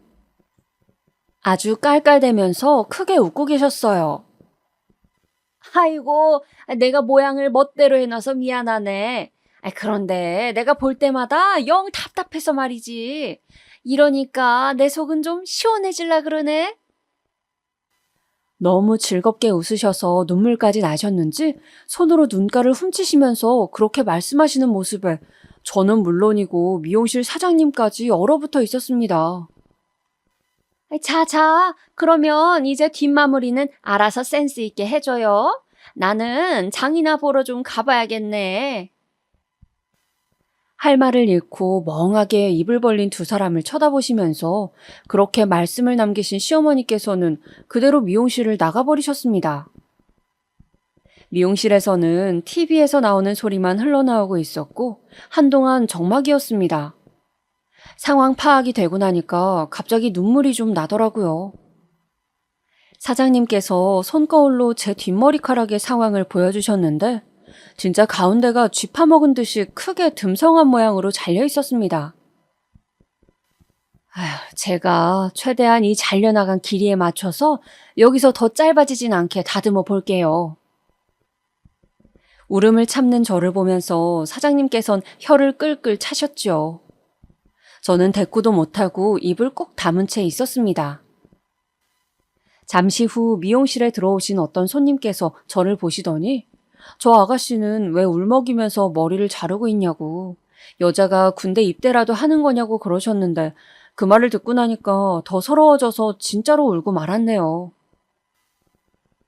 그날 진짜 남편한테 오만 소리를 다 지르면서 시어머니에 대한 불만을 터뜨렸습니다. 지인의 주선으로 만난 사이였고 연애 기간이 길지도 않긴 했지만 어쨌든 남편한테 저는 그렇게 화를 내본 적이 없었어요. 그때가 처음이었죠. 시집 와서 처음으로 울고불고 화를 냈는데 남편이란 사람은 굉장히 마지못한 표정으로 근데 잘 어울리는데? 길이도 어깨는 넘겨서 내려오잖아. 그럼 머리도 묶을 수 있는 거 아니야? 내가 보기에는 자른 게 더 잘 어울려. 보기 좋은데 왜? 이렇게 말을 하는 것이 아니겠어요? 아니, 누가 잘 어울리는지 안 어울리는지 그 의견을 구했나요? 저는 시어머니의 만행에 대한 폭로를 한 것이었는데 왜 그런 평가나 주고 자빠진 것이었는지. 시아버지께서는 저에게 젊은 애가 머리도 빨리 자라는데 이런 걸 가지고 유난이구나. 천년만년 머리가 안 자라기라도 한다냐? 추운 겨울날 되면 벌써 다 자라 있을 거다. 그러니 네 시어미한테 뭐라고 하지 말거라. 버릇없어 보이고 영 모양새가 별로인 것 같구나. 이런 말씀을 하시면서 되려 저를 따끔하게 혼내셨습니다. 아주 엄한 표정이셨거든요. 사건을 일으키신 장본인 시어머니께서는 제가 왜 그렇게까지 화를 내는 건지 이해할 수 없다면서 제 흉을 보셨습니다. 아애가 왜 저렇게 유난을 떨어? 머리 좀 생각보다 짧게 잘렸으면 그게 뭐 어때서? 주변의 지인들께도 그렇게 제 뒷담화를 해놓으셨어요. 졸지에 저는 천하의 예민한 며느리로 시댁 동네에서 찍히게 되었습니다. 당한 사람은 전데 끝까지 손에만 안고 간 역대급 사건이었죠. 어찌 보면 별거 아닐 수도 있지만 저는 속으로 계속 한으로 남았던 것 같아요. 시간이 지날수록 곱씹어 볼수록 황당하고 기분이 나빴거든요. 결혼 초반부터 저랑 시어머니는 이런 식으로 고부관계의 시작점을 끊었는데요. 그 이후로 제가 또 두고두고 서러워하는 일이 발생했었죠. 남편이랑 둘이 시댁에 갔던 날이었어요. 저희는 집에서 아침 겸 점심을 먹고 출발했었던 거고요. 시아버지의 차에서 자꾸 이상한 소음이 난다고 해서 남편이 그걸 봐줄 겸해서 갔던 것이었습니다. 남편이 자동차를 비롯해서 각종 기계 이런 걸 원체 잘 볼 줄 알거든요. 도착해서 잠깐 시간을 보내다가 남편은 시아버지의 차를 살펴보러 나갔습니다. 저는 TV 앞에서 마늘 까놓는 작업을 하고 있었고요. 그런데 얼마 후에 남편이 집으로 돌아오더니 출출하다면서 간식거리를 찾았어요. 그래? 그럼 계란찜 해줄까? 보니까 계란 많더라. 어머님께서 어제 계란 새로 사놓으셨대. 제가 물어봤는데 남편은 부엌 찬장에서 라면 하나를 꺼내들더니 이걸 끓여 먹겠다고 하더라고요. 와, 내가 좋아하는 무파마다. 이거 진짜 맛있는데. 계란 하나 풀어서 이거 끓여 먹으면 되겠네. 같이 먹을 거면 2개 끓일까? 아니야, 나는 생각 없어. 그런데 간식으로 라면이나 끓여 먹었다고 하면 어머님께서 뭐라고 하실까 봐. 그게 나는 걱정이 되네. 무슨 소리야. 라면이 얼마나 든든한데. 저녁 식사 전에 너무 거나하게 먹었다고 뭐라 하시면 모를까? 남편이 그러길래 저는 그냥 계속 TV 보면서 마늘이나 까고 있었어요. 남편은 부엌에서 라면을 끓였고요. 잠시 후 지인분의 댁으로 마시를 나가셨던 시어머니께서 귀가하셨습니다. 저한테 마늘 까놓으라고 시키시곤 낼름 외출을 하신 시어머니가 저는 내심 얄미웠거든요. 그래서 그런 생각을 가지고 시어머니를 힐끗 쳐다보고 있었는데 이게 웬일인가요? 시어머니께서 저를 막 노려보시는 거예요. 굉장히 못마땅하단 표정으로요. 저는 시키시는 대로 열심히 노동까지 하고 있었는데 왜 적반하장으로 나오시는지 궁금했다가 금세 그 이유를 알게 되었습니다. 라면? 너 혹시 너희 집에서도 라면만 이렇게 끓여 먹는 거야? 설마 그건 아니겠지? 시어머니께서는 남편이 라면을 끓여 먹었다는 사실에 은근한 짜증을 보이셨죠. 일부러 저 다 들으라는 듯 밥도 안 차려주는 마누라 만난 건 아니냐며 남편에게 계속 중얼중얼 떠드셨습니다. 남편은 멋쩍은 눈치로 라면을 다 먹고는 자리에서 일어났는데 국물이 많이 남았던 거예요. 그거 그냥 둬라. 국물이 많이 남았는데 아깝게 시리. 네? 엄마 그게 무슨 소리예요? 라면 국물이 많이 남아봤자 쓸 수 있는 것도 아닌데요. 왜 못 쓰니? 먹을 사람이 있잖아. 시어머니께서는 그렇게 말씀하시면서 제 쪽을 눈짓하셨죠. 이따 저녁 먹을 때 쟤한테 밥 말아서 라면 국물 처리하라고 하면 딱이겠구만. 그 순간 저는 저의 귀를 의심할 수밖에 없었습니다. 그때 제가 TV에서 막장 소재를 다룬 주말 드라마의 재방송을 보고 있었는데요. 거기에 나오는 당장 인물들보다 시어머니가 더 막장이란 생각이 들어서 헛웃음이 나오더라고요. 당황한 남편이 재빨리 라면 국물을 싱크대에 쏟아버리면서 상황은 일단락되었지만 진짜 어이가 없었습니다.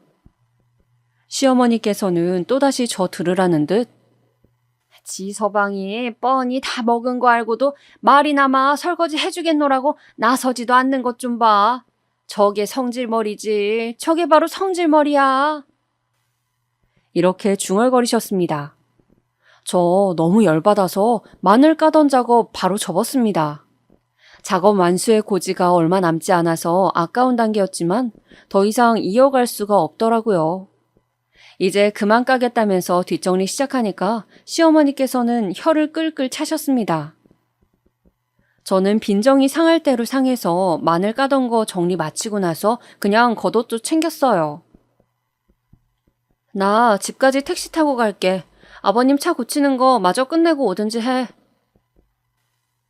저는 어리둥절한 시어머니와 당황한 남편을 두고 먼저 시댁을 나섰습니다. 집으로 혼자 오면서도 울분이 가시지 않았어요. 그래서 저는 이때의 일을 계기로 시댁의 걸음을 멀리하게 되었어요. 참 웃기고 우스웠던 점은요. 제가 안 간다고 하니까 남편이 따라서 안 가기 시작했다는 겁니다. 그렇게 시댁에 자주 가고 싶어 했으면서 왜 혼자서는 안 간다고 하는 걸까요? 이 문제는 비단 저에게만 국한되는 것이 아니더군요. 우리나라에 참 많고 많은 남편들이 자기 아내 없이는 자기 집에 안 가려고 한다는 겁니다. 이건 제 지인들에게도 직접 다 물어봐서 들은 얘기였으니 정확도가 높지요.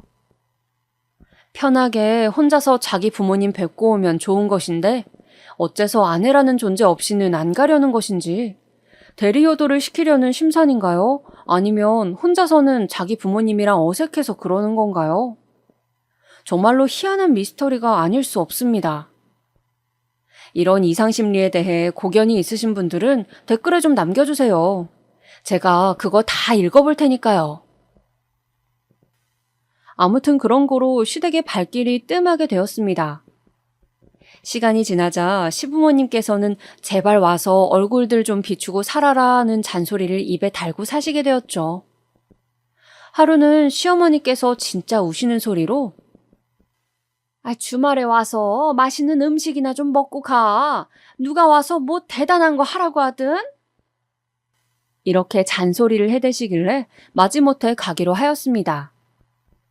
토요일 점심에 맞춰서 가기로 하였고요. 그런데 하필이면 그 토요일 이른 아침에 남편이 급한 업무 연락을 받게 되었습니다. 남편이 기계를 잘 만져서 그때 그런 일을 하고 있었어요. 어떤 거래처에서 지금 기계에 이상이 왔다고 빨리 좀 봐달라고 주말 아침 대바람부터 연락을 해온 것이었습니다. 별 수 있나요? 그래서 남편은 시댁에 같이 못 가게 되었죠. 저는 혼자 그 적진과도 같은 시댁으로 가기는 싫었지만 이미 토요일 점심에 맞춰서 가기로 일주일 전부터 정해놓았던 것을요. 어떻게 안 갈 수가 없겠더라고요. 남편도 저에게 저 혼자서라도 꼭 좀 가달라고 부탁 어린 말을 하였고, 그래서 저 혼자 시댁에 가게 되었습니다.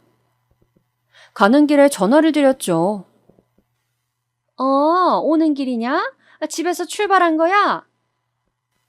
아, 네, 어머님. 지금 출발해서 가고 있어요.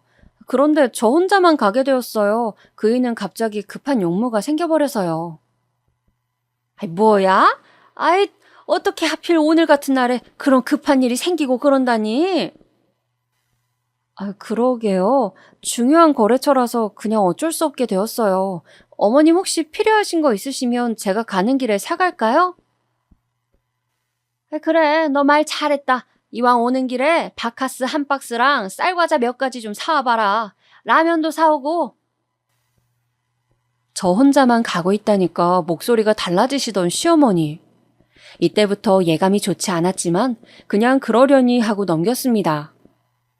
마트 들러서 주전부리들 사고 약국 들러서 바카스랑 쌍화탕 같은 거 바리바리 사다가 시댁에 도착했습니다.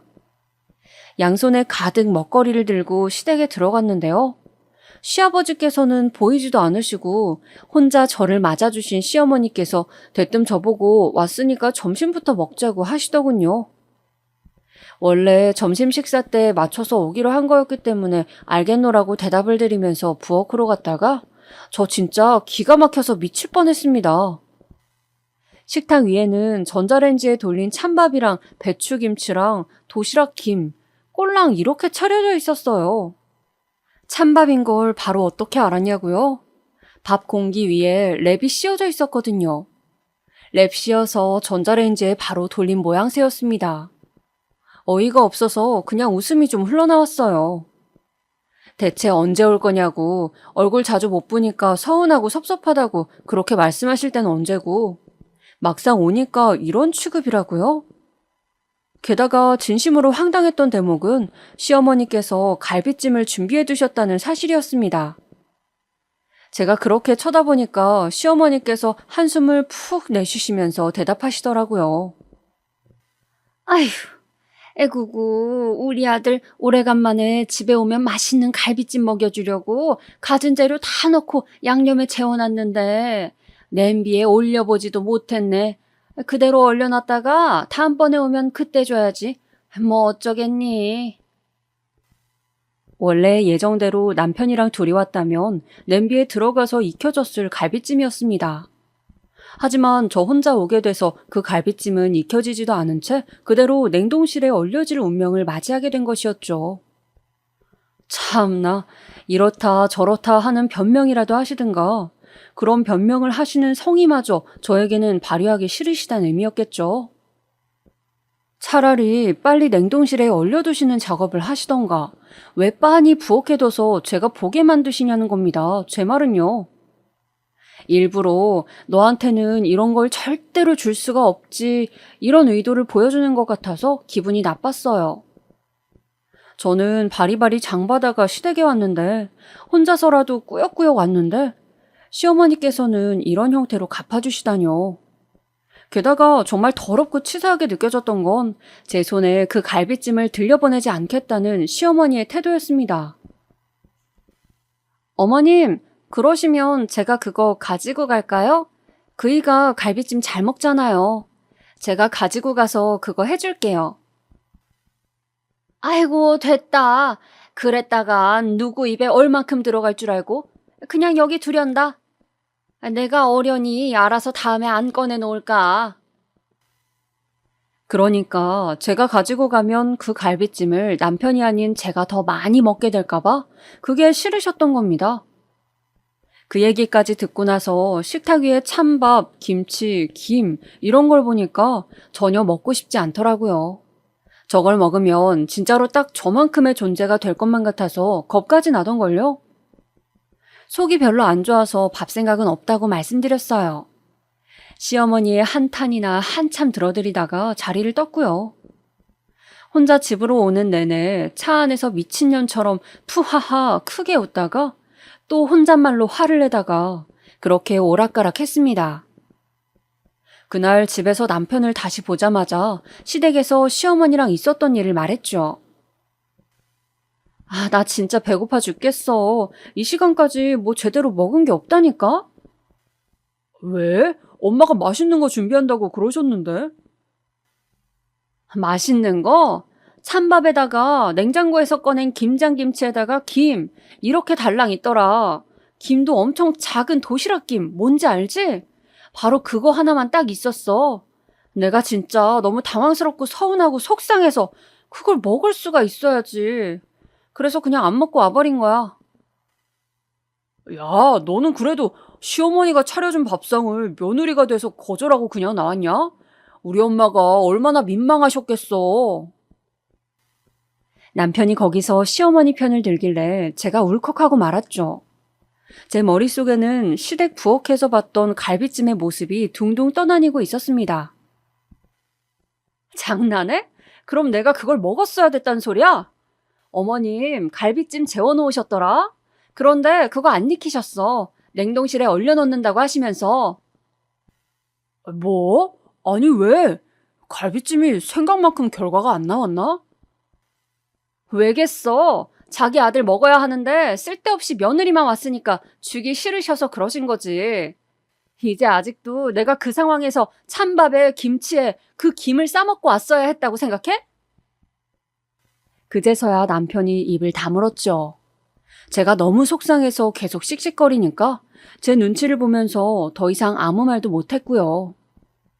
그날 남편이 시어머니께 연락해서 이런 말 저런 말을 한 모양이었어요. 다음 날부터 남편이 저를 쳐다보는 시선에서 뭔가 당당함이 느껴졌거든요. 그래도 꼴에 일말에 눈치는 있어서 자기 엄마한테 그 일을 따지긴 했나 보네. 그렇게 생각한 저는 그래서 찬밥 대접을 당한 그 사건을 그대로 넘길 요량이었는데요. 며칠 뒤에 시아버지로부터 연락이 왔어요. 이상하다. 어머님도 아니고 아버님이 나한테 무슨 일로 연락을 하신 거지? 한 번도 없었던 일이라서 당황한 가운데 전화를 받아봤습니다. 그랬더니 시아버지께서 대뜸 일가를 터뜨리시더군요. 모름지기, 고기는 남자가 있는 밥상머리에서만 먹는 것이었다. 갑자기 예고 없이 그런 소리를 들으니까 제가 귀가 다 멍멍했습니다. 저는 전화를 받자마자 아버님께서 어쩐 일이세요? 이렇게 살가운 목소리로 인사를 드린 것밖엔 없었어요. 그런데 다짜고짜 소리를 지르시다뇨? 네 시어미가 그런 옛날 사고방식을 그대로 보고 또 겪고 그렇게 살아온 사람이라 그날 행동을 그렇게 한 것뿐이거늘 어디 좁디 좁은 견해를 들이밀어서 지 서방한테 다 꼰지르고 또한 부모 자식 간의 화목을 깨뜨리려고 들어. 예? 아버님 지금 무슨 말씀을 하시는지 잘 알겠는데요. 제가 그날은 정말 당황스러워서. 시끄러워. 너는 네 죄를 네가 알렸다. 제가 도대체 뭘 그렇게 잘못했다고 죄소리까지 들어야 한다는 것인지. 평소에 시아버지께는 아무런 유감이 없었어요. 워낙 고지식하신 분이긴 해도 원체 전면에 안 나서시는 분이었거든요. 늘 뒤에서 관망하는 걸 즐기는 스타일이셨고요. 그런데 이렇게 아주 가끔씩 나서실 때가 있었는데 반드시 뒤에는 시어머니의 사주가 있었습니다. 시어머니의 바가지에 긁히다가 안 되겠으니까 움직이는 것이 시아버지셨거든요.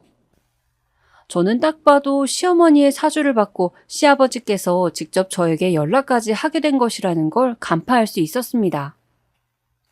속이 조금 부글부글 끓어오르더라고요. 시아버지께서는 직접적으로 저에게 불만이 없으실 거라 믿었기에 저는 의연하게 대처했습니다. 그러셨군요. 네, 알겠습니다. 앞으로는 제가 더욱 주의를 하겠습니다. 제가 명랑하게 말씀드렸더니 시아버지께서는 되려 놀라시면서 더 이상 잔소리를 하지 못하셨죠. 그러냐? 그래, 뭐 그렇다면야. 내가 잘 알겠다. 예상외로 제가 빠른 수긍을 하니까 시아버지께서는 오히려 하실 말씀이 없어지셨던 겁니다. 금방 전화를 먼저 끊으셨죠. 저는 이때 결심했습니다. 그래, 이게 다 그날 내가 시댁에 부득불 갔던 것이 잘못이었어. 앞으론 그런 상황이 오더라도 절대로 가지 말아야지. 시댁에 웬만하면 가지 말아야 한다는 결심을 재차 하게 된 것이었는데요. 위에서 말씀드렸다시피 저 혼자만 결심을 했을 뿐인데 따라오는 세트가 있었죠. 자기 혼자 자기 집에 가서 자기 부모님 뵙고 오면 얼마나 편하고 좋으련만 그렇게 하지 않았던 저희 남편 말이에요. 제가 가진 핑계를 대면서 시댁의 발길을 뚝 끊었더니 남편도 따라서 그렇게 굴었습니다. 시부모님은 발만 동동 구르게 되셨어요. 얘, 너 이번에도 안 올 거니? 도대체 하는 일이 뭐가 바쁘다고 그러니? 시어머니께서는 저에게 연락을 하실 때마다 그런 채근을 하셨지만 저는 넘어가지 않았습니다. 자기 아들한테 직접 연락해서 그러시면 될 것을 꼭 며느리인 저한테 연락해서 닥달하시는 것도 저는 솔직히 마음에 들지 않았고요.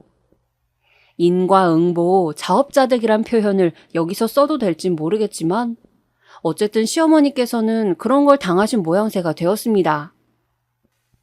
저는 무려 찬밥 대접, 그날 이후 꼬박 5년이나 시댁 방문을 멀리하였습니다. 저희 부부가 딸만 둘인데 시어머니께서는 아유, 줄줄이 손녀네.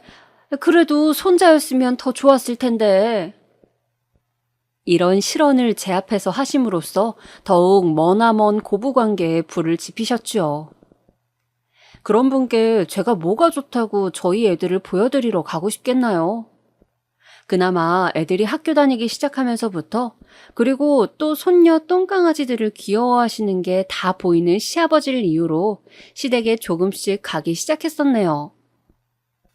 시아버지께서는 여자애가 조신하지 못하게 행동한다며 저희 애들을 나무라시기도 하였으나 항상 애들한테 용돈을 주려고 하시고 맛있는 간식 주려고 하시고 애들이 시끄럽게 굴어도 흐뭇한 미소를 지어주셨어요.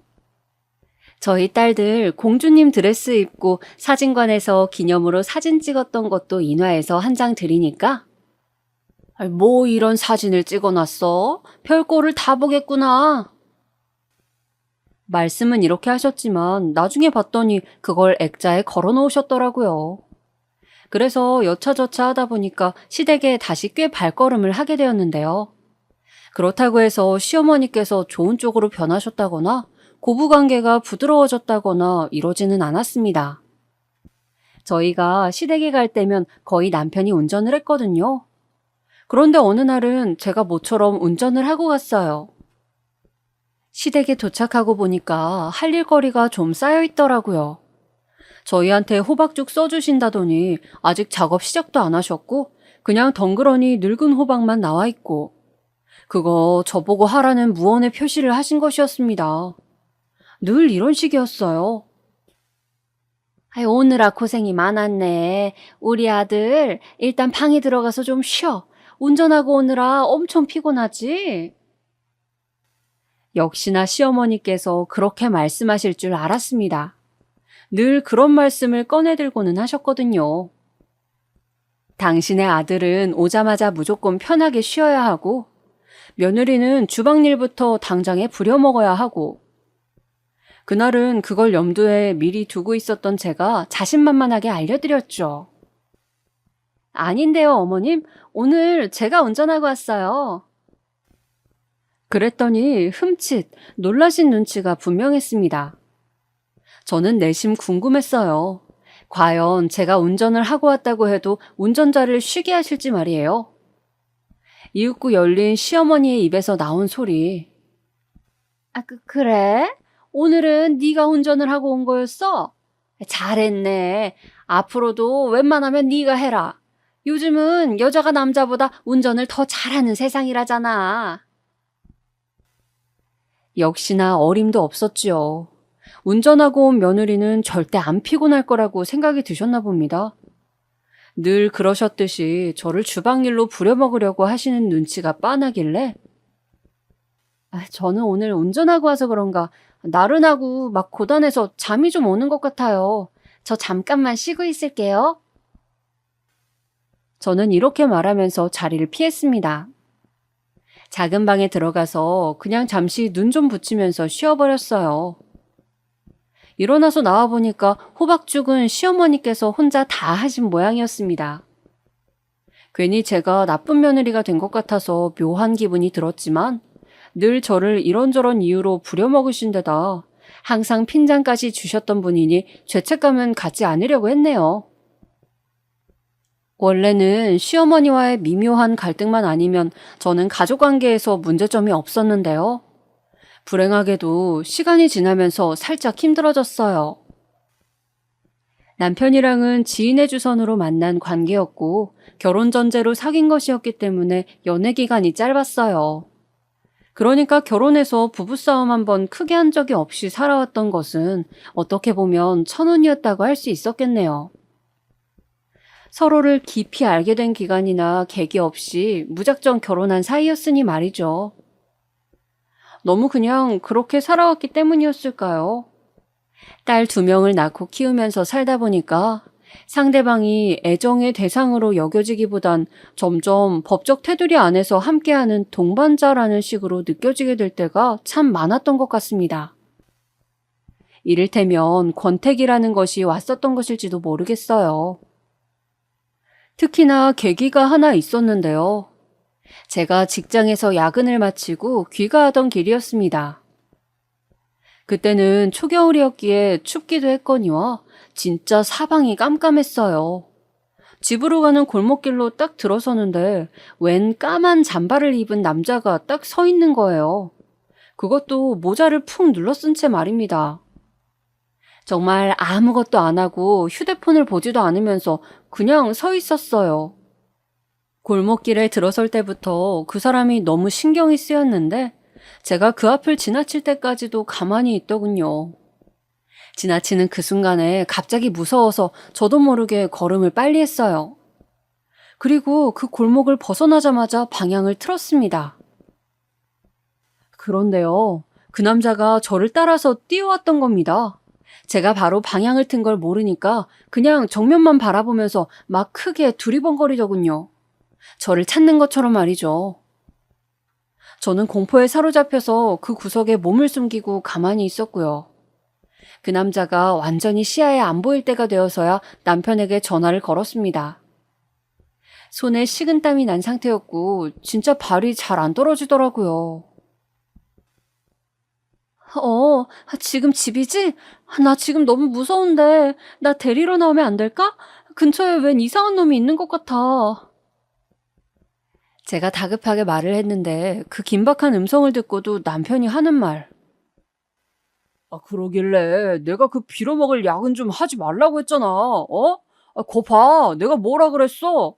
내 말 지도키도 안 듣고서 야근을 하다가 이렇게 늦은 거니까 이상한 놈이든 특이한 놈이든 그냥 알아서 해결하고 와. 건성으로 대답을 하는 겁니다. 그러면서 전화를 먼저 끊더라고요. 와, 초겨울의 추위보다도 더욱 싸늘한 것은 그때 그 순간 남편이 보인 반응이었을 겁니다. 저는 잠시 후에 그 골목으로 들어선 고등학생 무리가 있길래 걔네를 따라서 이동할 수 있었어요. 집에 오자마자 남편한테 따졌습니다.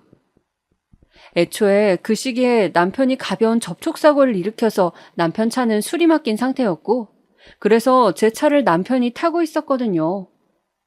출퇴근 거리가 짧은 제가 대중교통을 이용했고요. 제가 남편의 편의를 위해서 제 차를 내어줬기 때문에 이런 퇴근길 공포를 겪은 것이었잖아요. 그런데도 어떻게 당신이 정남이 하나 없게 굴 수가 있어? 생판 남이라도 걱정돼서 집 앞에 나와줬겠다. 어쨌든 결론적으로는 아무 일 없었잖아. 그럼 그걸로 된 거 아니야? 미안하다는 말 한마디 없이 되려 저한테 짜증을 내는 모습을 보면서 얼마나 절망감을 느꼈는지 모릅니다. 남편 한 사람만 오롯이 제 편이어도 세상 살아가는 거 그렇게 고단하고 힘들지 않다고 생각했던 저였기에 정말로 큰 상처가 되었어요. 이때의 일로 부부간의 신뢰가 깨진 느낌이 들었습니다. 몇 달이 지나서 남편이 생각해보니까 내가 그땐 정말 무심하게 행동했던 것 같아. 이제 와서 말하긴 좀 그렇지만 그땐 미안했어. 이렇게 말을 해주긴 했는데요. 이미 그때 그 순간에 들었던 실망감을 복구시킬 수는 없는 것이더라고요. 그리고 저희 부부는 어느샌가 살짝 대면대면해졌는데 애들이 사춘기에 접어들면서 더욱 그렇게 된 측면도 있었습니다. 가정 내에서도 이런 판국이었는데 제가 직장에서 엄청나게 스트레스를 받는 일이 생겼어요. 제가 담당했던 출판물이 표절 시비에 휘말리게 되었는데 처음에는 이 정도는 별일 아닌 걸로 처리할 수 있다고 여겼었습니다. 이게 잘못이었나 봐요. 이 표절 시비 사건이 눈덩이처럼 규모가 커지더니 법적 공방으로까지 가게 되었습니다. 당연히 그 업계에서는 화제의 사건으로 떠오르게 되었고요. 이 시기가 진짜 지옥이었어요. 직장에 있지 않을 때도 계속 심장이 두근거리면서 떨려왔고 항상 잠을 자면서도 그 문제로 시달려서 피로가 온전히 가시지를 못하였어요.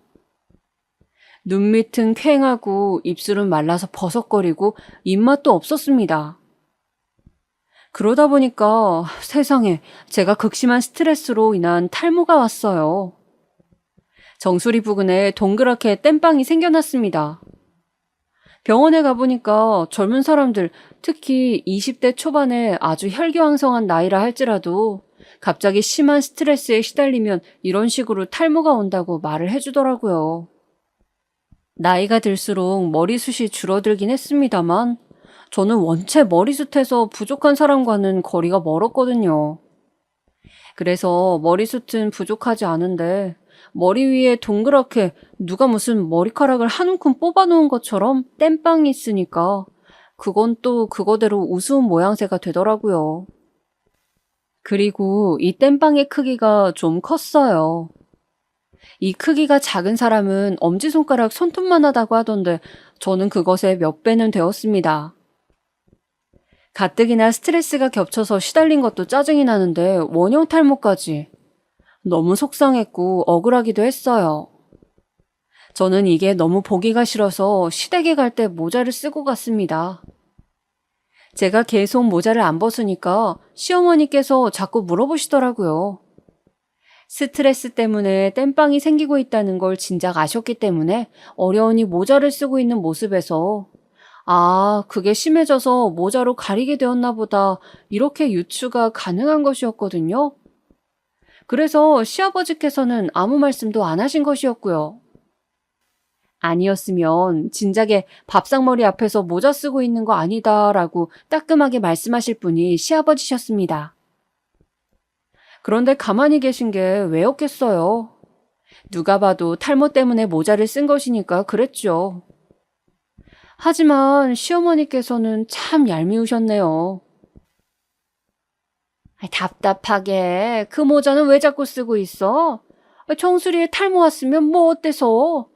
아니 세상에 얼마나 많이 머리카락이 빠졌길래 그러니?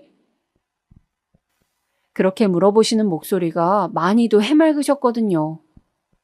남편이 헛기침을 하면서 눈치를 주니까 그제서야 시어머니께서는 입을 다무셨지만 괜히 기분이 좋아 보이셨어요. 그 모습을 보면서 저는 또 한 번 느꼈죠. 아무리 세월이 흐른다고 한들 시어머니와 며느리는 그냥 남남이구나. 진실로 친밀해지고 가까워진다는 건 영영 없는 일인 거야.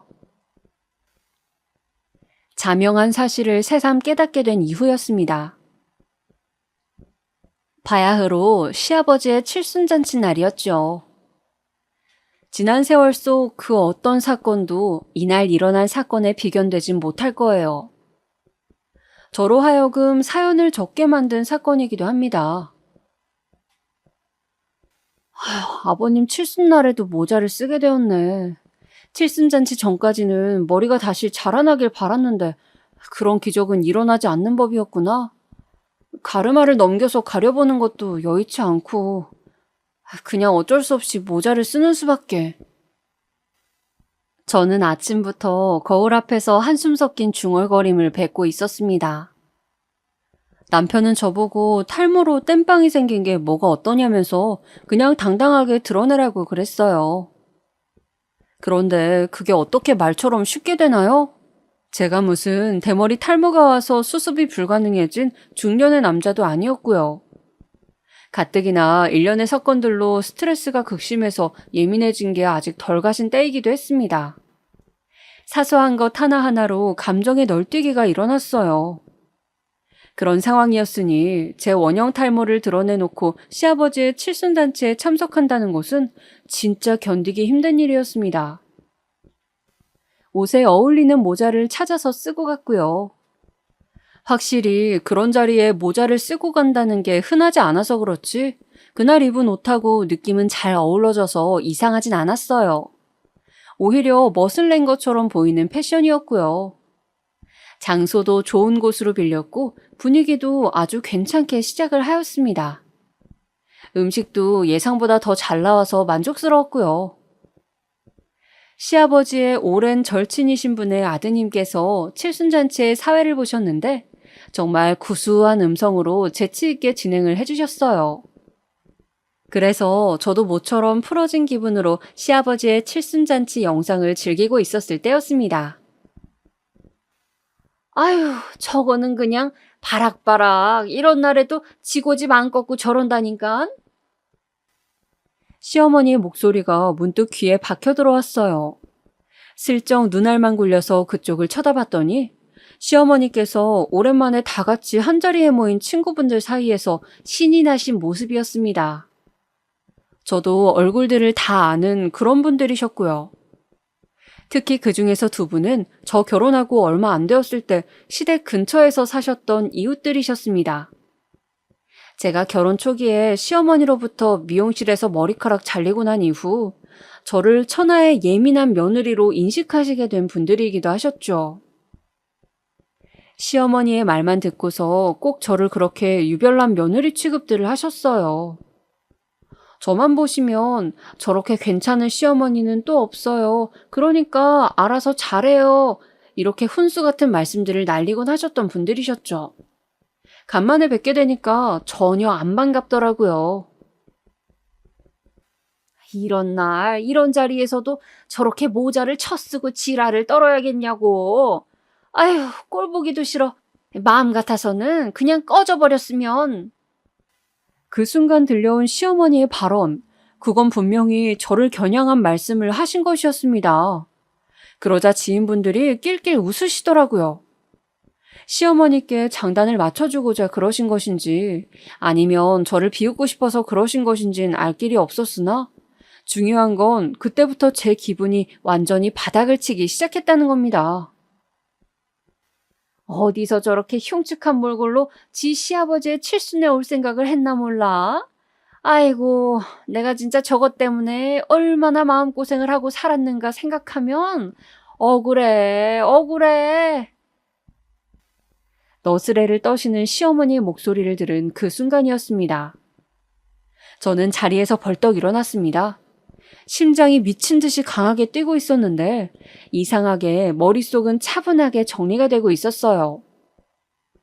일어나서 걸음을 옮기는 저를 아무도 주목하지 않았지만 제가 사회자의 마이크를 빼앗아드는 순간부턴 모든 시간이 저에게 주목되었습니다. 저는 마른 침을 꿀꺽 삼키면서 마지막 고민을 짧게 했죠. 지금 이걸 질러버리면 나는 애들 아빠랑 싸우게 되고 그래서 이혼하게 될지도 모르지. 그래도 내가 확 질러버리는 게 맞을까? 하지만 이내 저는 과연 저의 남편에게 그 정도의 가치가 있는가 하는 생각을 빠르게 하게 되었고 결국은 입을 열어버렸습니다. 사랑하는 아버님, 칠순을 진심으로 축하드립니다. 제가 큰 목소리로 외쳤고 자리에서 남편이 저를 황당하다는 눈빛으로 쳐다보는 모습이 눈에 들어왔습니다. 그리고 시어머니께서는 혀를 끌끌 차고 계셨어요. 저는 씩 웃으면서 말을 이었습니다. 며느리가 되어서 이런 중요한 자리에 모자를 쓰고 오다니 정말 죄송하다 못해서 죄인이 된 기분이에요. 참으로 못난 며느리죠? 그런데 이렇게 못난 며느리인 김에 저 말고 다른 사람도 죄인이란 사실을 지금 이 자리에서 공개하려고요. 되는 대로 말을 막 뱉었어요. 칠순잔치의 주인공이신 시아버지께서는 어리둥절한 표정을 짓고 계셨는데 저의 말이 계속해서 이어질수록 그 표정은 경악으로 뒤바뀌게 되었습니다. 존경하는 어머님, 제가 한때는 못난 마음씨로 자주 찾아뵙지 못했죠. 명절에도 꼴랑 하루만 머물다가 간다면서 어머님께서 저에게 어찌나 많은 욕을 하셨었는지 저 다 기억해요. 하도 욕을 얻어먹어서 그런지 저는 항상 배가 안 고프답니다. 시어머니께선 어이가 없다는 듯 입을 쩍 벌리셨어요. 하지만 이제 시작에 불과했습니다. 저는 구슬픈 눈빛을 꾸며내며 시어머니 쪽을 바라보며 정확한 발음으로 마이크에 대고 말을 했어요. 그런데요, 어머님. 아들과 며느리 부부가 꼴랑 하루만 머물다가 떠나버리는 명절, 남은 기간 동안에는 어머님은 뭘 하셨나요? 혹시 명절을 맞이해서 고향에 내려온 옛 친구를 만나진 않으셨나요? 그리고 옛 친구분과 뜨거운 시간을 보내진 않으셨을까요? 그러자 사람들이 깜짝 놀란 소리들을 냈습니다. 앉은 상태에서도 시어머니께서는 바들바들 몸을 떨기 시작하셨고 그게 제가 있는 거리에서도 보일 정도였습니다. 저희 그이가요, 그냥 기계뿐만 아니라 자동차도 잘 만지는 거 어머님께서도 잘 아시잖아요. 그래서 저희가 갈 때마다 그이가 차 수리도 종종 해줬잖아요. 하도 잔고장이 많이 나는 것 같아서 저도 시댁에 갈 때마다 차량 내부 청소도 열심히 하고 그랬답니다. 이상한 물건을 발견하기도 하고 작동이 잘 되는지 궁금해서 블랙박스를 보기도 했었죠. 저기 어머님, 이제 와서 드리는 말씀이지만요. 그 차량에 블랙박스 끄시는 법을 잘못 숙지하셨더라고요. 아휴, 그렇게 끄는 거 아닌데. 시어머니께서는 시뻘겋게 달아오른 얼굴이 되셔선 자리에서 벌떡 일어나셨습니다. 그리곤 대뜸 저를 향해 삿대질을 하셨죠. 이게 무슨 해괴망측한 헛소리를 하는 거야? 얘가 지금 당최 뭘 하는 거니? 저는 태연하게 웃으면서 시어머니께 확인사살이라는 것을 선사해드렸습니다.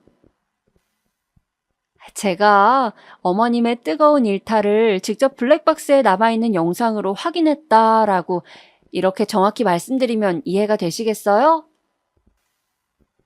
그러자 시어머니께서는 저에게 뻗친 삿대질 그 손을 바들바들 떨기 시작하셨고 시아버지께서 조용히 자리에서 일어나셨습니다. 이제 찬물을 끼얹은 듯 조용해진 칠순잔치의 현장. 그곳에 시아버지의 고요하게 분노한 음성만이 울려 퍼졌습니다. 지금 그 말에 한치의 거짓도 없노라고 맹세할 수 있겠어? 저는 담담하게 고개를 끄덕이며 대답해 드렸습니다. 숱한 고민 끝에 혼자 묻어왔던 진상이었지만 저는 어느 때고 그 사실이 공개될 것이란 것을 내심 생각하고 있기도 했으니까요. 네, 아버님. 저는 만에 하나라는 것을 염두에 두고 그 블랙박스의 영상을 제 휴대폰으로 촬영해서 가지고 있었어요. 아직도 있습니다. 바로 확인시켜드리는 것도 가능합니다. 시어머니께서는 그대로 쓰러지듯 주저앉으셨죠. 지인분들은 경악에 찬 얼굴로 어쩔 줄 몰라 하셨고 시아버지의 칠순잔치 현장은 흐지부지하게 와해가 되었습니다. 네가 어떻게... 네가 나한테 이렇게 굴 수가 있냐는 말이야. 넋이 나가 계셨던 시어머니께서는 대뜸 저에게 달려드셨습니다. 제 멱살을 잡아서 짤짤 흔드시더군요. 모자가 벗겨질 정도의 거친 동작이었습니다. 저는 똑바로 시어머니의 눈을 보면서 말씀드렸어요. 이날 이때까지 그 비밀을 제가 지켜드린 것으로 어머님은 저에게 고마워하셔야죠. 진작 밝히지 않은 것으로 저는 아버님께 정말 큰 죄책감을 느끼고 있으니까요. 시어머니를 저에게서 떼어놓은 건 남편이었습니다. 그리고 남편은 모자를 주워다가 저에게 다시 씌워주었어요. 그 모습을 보면서 시어머니께선 충격을 받으신 듯 했습니다. 당신의 편을 들어주지 않는 아들의 모습 앞에서 말이죠. 남편은 그저 시어머니를 보면서 커다란 한숨을 깊이 내쉰 게 다였습니다. 하지만 저는 그것으로 족하단 생각이 들었네요. 시아버지께서는 당장에 시어머니를 쫓아내셨고 알거지로 인생을 마감시켜주겠다면서 으름장을 놓으셨습니다. 인생에 다시 없을 배신감을 느끼셨대요. 절대로 용서 따윈 없다고 하셨습니다. 그리고 저에게는 제가 그 일을 함구하고 살아온 책임을 묻지 않으셨어요. 저로선 다행이었네요.